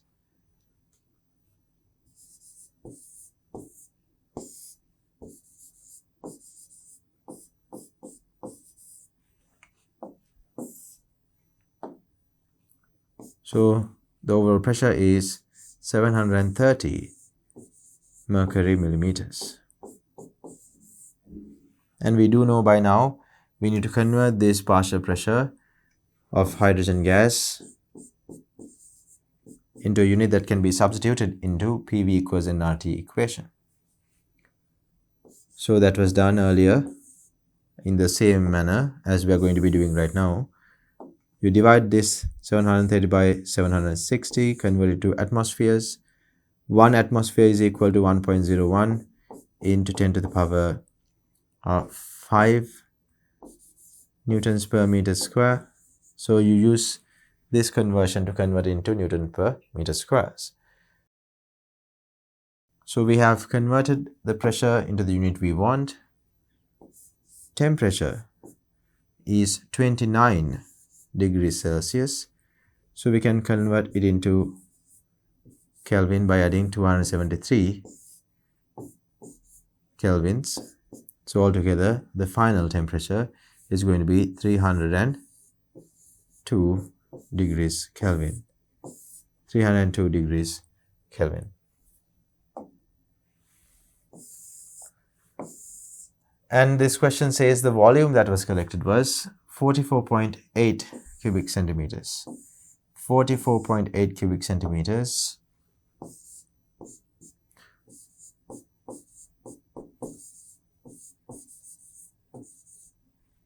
Is equivalent to 44.8 into 10 to the power minus 6 meters cube. We have learned about this conversion earlier on, so I will not spend time again explaining that. So we have converted the volume as well. Then we can use the PV equals nRT equation. So we are trying to find out the number of moles of hydrogen gas, right? So we are going to use PV equals nRT equation to find that, and we are going to substitute values. But before doing that, we can isolate N, number of moles.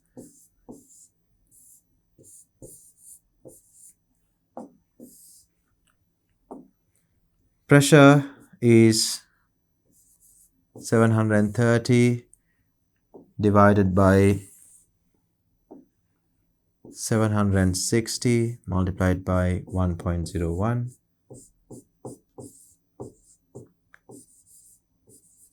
You have to include the units as well, keep that in mind. And then the volume was 44.8 into 10 to the power minus 6 meters cube. Universal gas constant 8.314 joules per Kelvin per mole multiplied by temperature 302 Kelvin.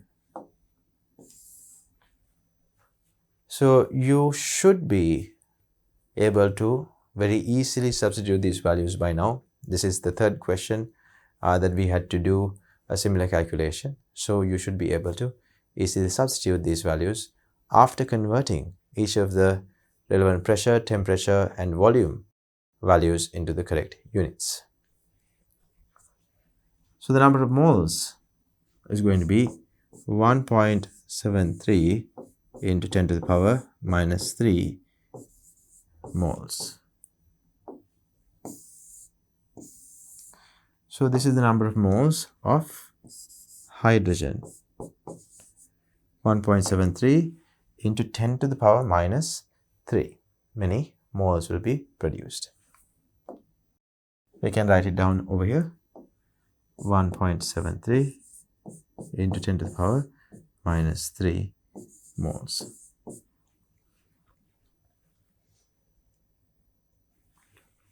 In this part of the question, they're asking us to calculate the relative atomic mass of magnesium. So to calculate the relative atomic mass of magnesium, they have given us the mass of the magnesium piece that was used for this experiment. And we were able to find out the number of moles of hydrogen gas that was produced in this experiment. So students, when you know the number of moles of hydrogen gas, if you know the balanced chemical equation for the reaction between magnesium and HCl producing hydrogen gas, you can find out the stoichiometric ratio between hydrogen and magnesium. So then, since we know the number of moles of hydrogen, since we have calculated it, we can find out the number of moles of magnesium. So when you know the number of moles of magnesium, as well as the mass of the magnesium that we have used here, we can calculate the molar mass of magnesium. So that's what we are going to do here. So before moving any further, let's write the equation for the reaction that is happening between magnesium and HCl.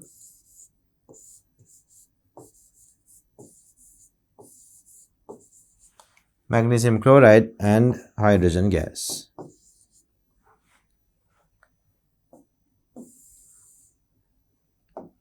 Now if you observe students, magnesium to hydrogen stoichiometric ratio is 1:1. And we have found out the number of moles of hydrogen. The number of moles of hydrogen was found out. It happens to be 1.73 into 10 to the power minus 3 millimoles. So then, what would be the number of moles of magnesium? That would also be the same as 1.73 into 10 to the power minus 3 moles. So this is the number of moles of magnesium as well. Since we know the number of moles of hydrogens, we can calculate the number of moles of magnesium. So now that we know the number of moles of magnesium, we can move on to this equation.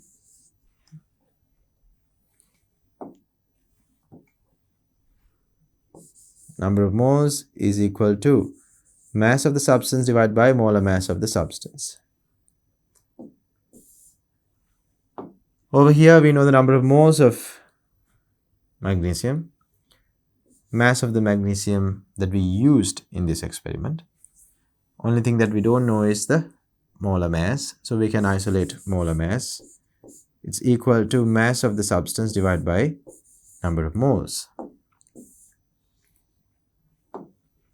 Mass of the substance happens to be 0.04 grams.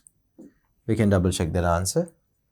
0.04 grams of magnesium metal. 0.04 grams of magnesium metal was completely reacted. So the mass of magnesium metal over here is 0.04 grams. And the number of moles is 1.73 into 10 to the power minus 3 moles.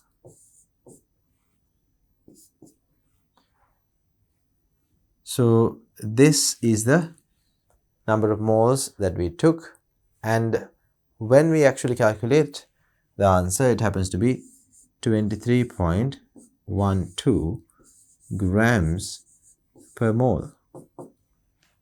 23.12 grams per mole would be the answer. So this is the molar mass of magnesium. This is the molar mass of magnesium. So that is why the unit is grams per mole. But we need to know the relative atomic mass. Relative atomic mass of magnesium.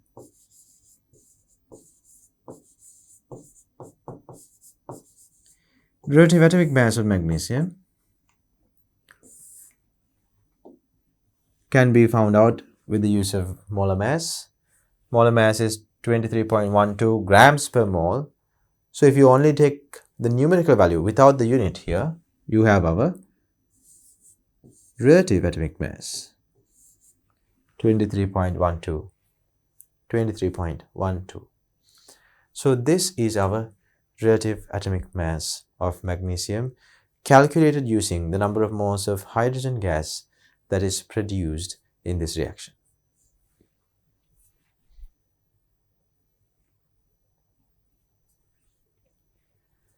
So we can write down the answer here. 23.12 was our answer. We can move on to the next question now. So the third question here asks us to list the errors that may be introduced into this calculation due to the assumptions made and the conditions used in the laboratory environment. So when we are carrying this reaction out, you would notice that the final answer that we obtained is not necessarily the relative atomic mass value that you see in the periodic table, right? It's slightly less. So why might this be? Because our experiment could be having some errors in it. So what are the possible errors that can be introduced into our calculations due to the way we conducted this experiment? So let's take a look at that. First one would be, we assume that the gas is behaving ideally in this lab conditions. So we can write hydrogen gas deviating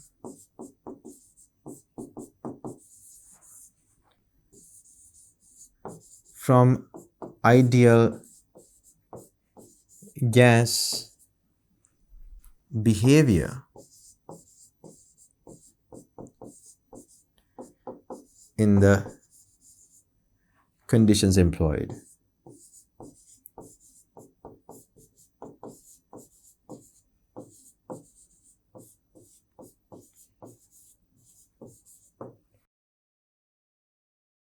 Now students, when we were conducting this experiment in the lab, the hydrogen gas that is collected in these conditions might not behave like an ideal gas. So it deviates from the ideal gas behavior, yet we use PV equals nRT equation and assumes that hydrogen gas behaves ideally and calculate the hydrogen gas number of moles that is produced in this reaction. So therefore students, that might introduce certain error into the whole calculation. Apart from that, magnesium metal that we take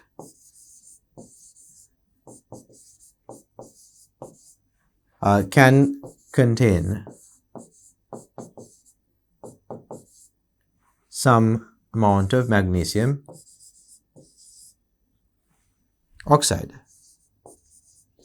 some amount of magnesium oxide. This will actually bring an error onto the overall mass of magnesium that is actually present in the sample of magnesium we took. Although we say we have taken 0.04 grams of magnesium, if there was certain amount of magnesium oxide that was present within that mass, the actual mass of magnesium that was available for the reaction would be smaller than that. So having certain amount of magnesium impurities, magnesium oxide impurities could be an error. And we can have some amount of hydrogen gas that we produce dissolving in water, some H2 produced may have dissolved in water.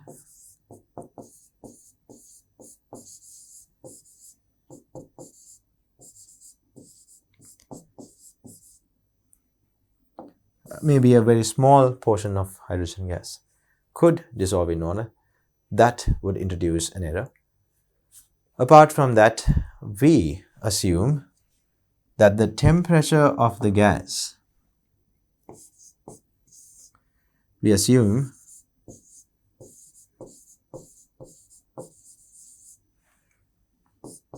that the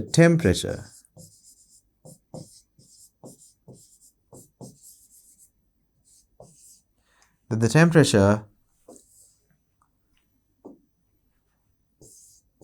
of the gas is equal to the temperature of the solution. Now, this is an assumption that could introduce some error. We assume that the temperature of the gas is equal to the temperature of the solution. However, students, in the solution, there's an exothermic reaction going on.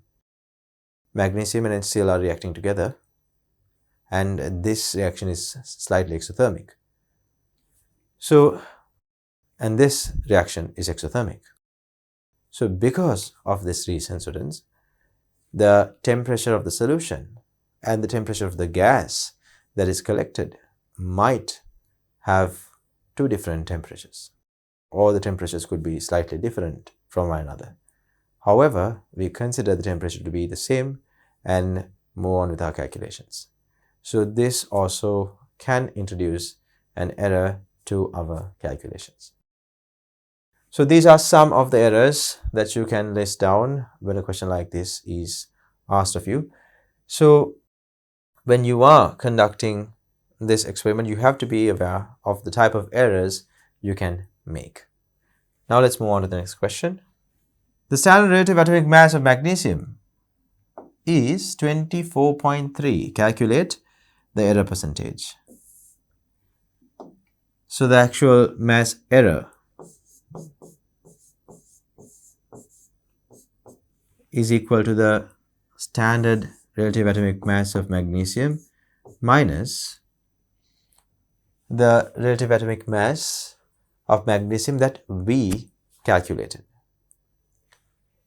It was 23.12. So standard relative atomic mass minus the relative atomic mass of magnesium that we calculated. So now, if you solve this, it's going to be 1.18. So percentage error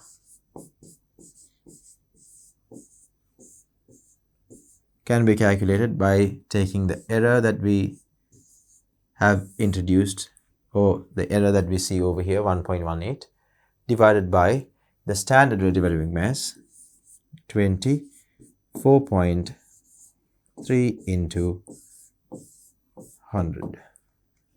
So we have to divide 1.18 by the relative or standard relative atomic mass, and the whole value should be multiplied by 100.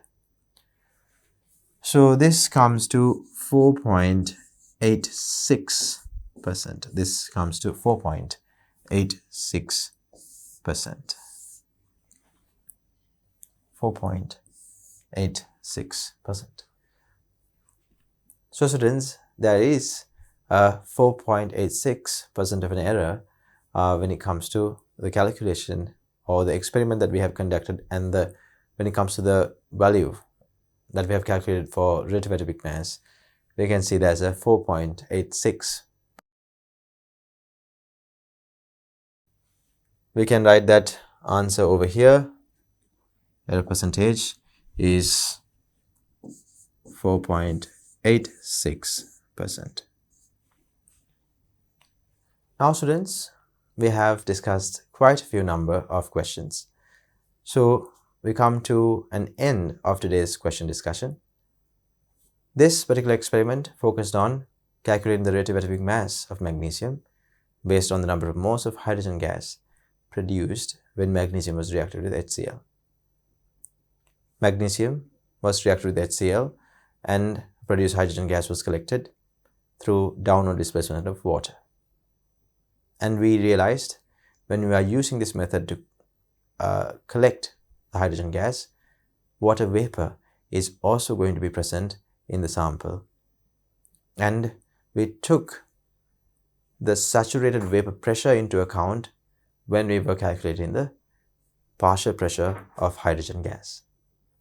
And through the volume measurements, our partial pressure measurements of hydrogen gas collected, and the temperature readings, we were able to calculate the number of moles of hydrogen gas collected with the use of PV equals nRT equation. After getting to the number of moles of hydrogen gas, we were able to observe that the reaction ratio between hydrogen and magnesium is 1:1. When one magnesium reacts, one hydrogen will be formed.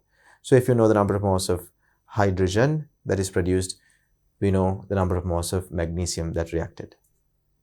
So through the number of moles of hydrogen, we got to the number of moles of magnesium that was present in the magnesium strip that we used, and we knew the mass of that magnesium strip. So since we know the mass of the magnesium and the number of moles of the magnesium, we were able to calculate the relative atomic mass of magnesium. So students, that is a summary of the experiment that we did in this part today. So it is time for us to conclude this experiment, and I will see you again in the next experiment.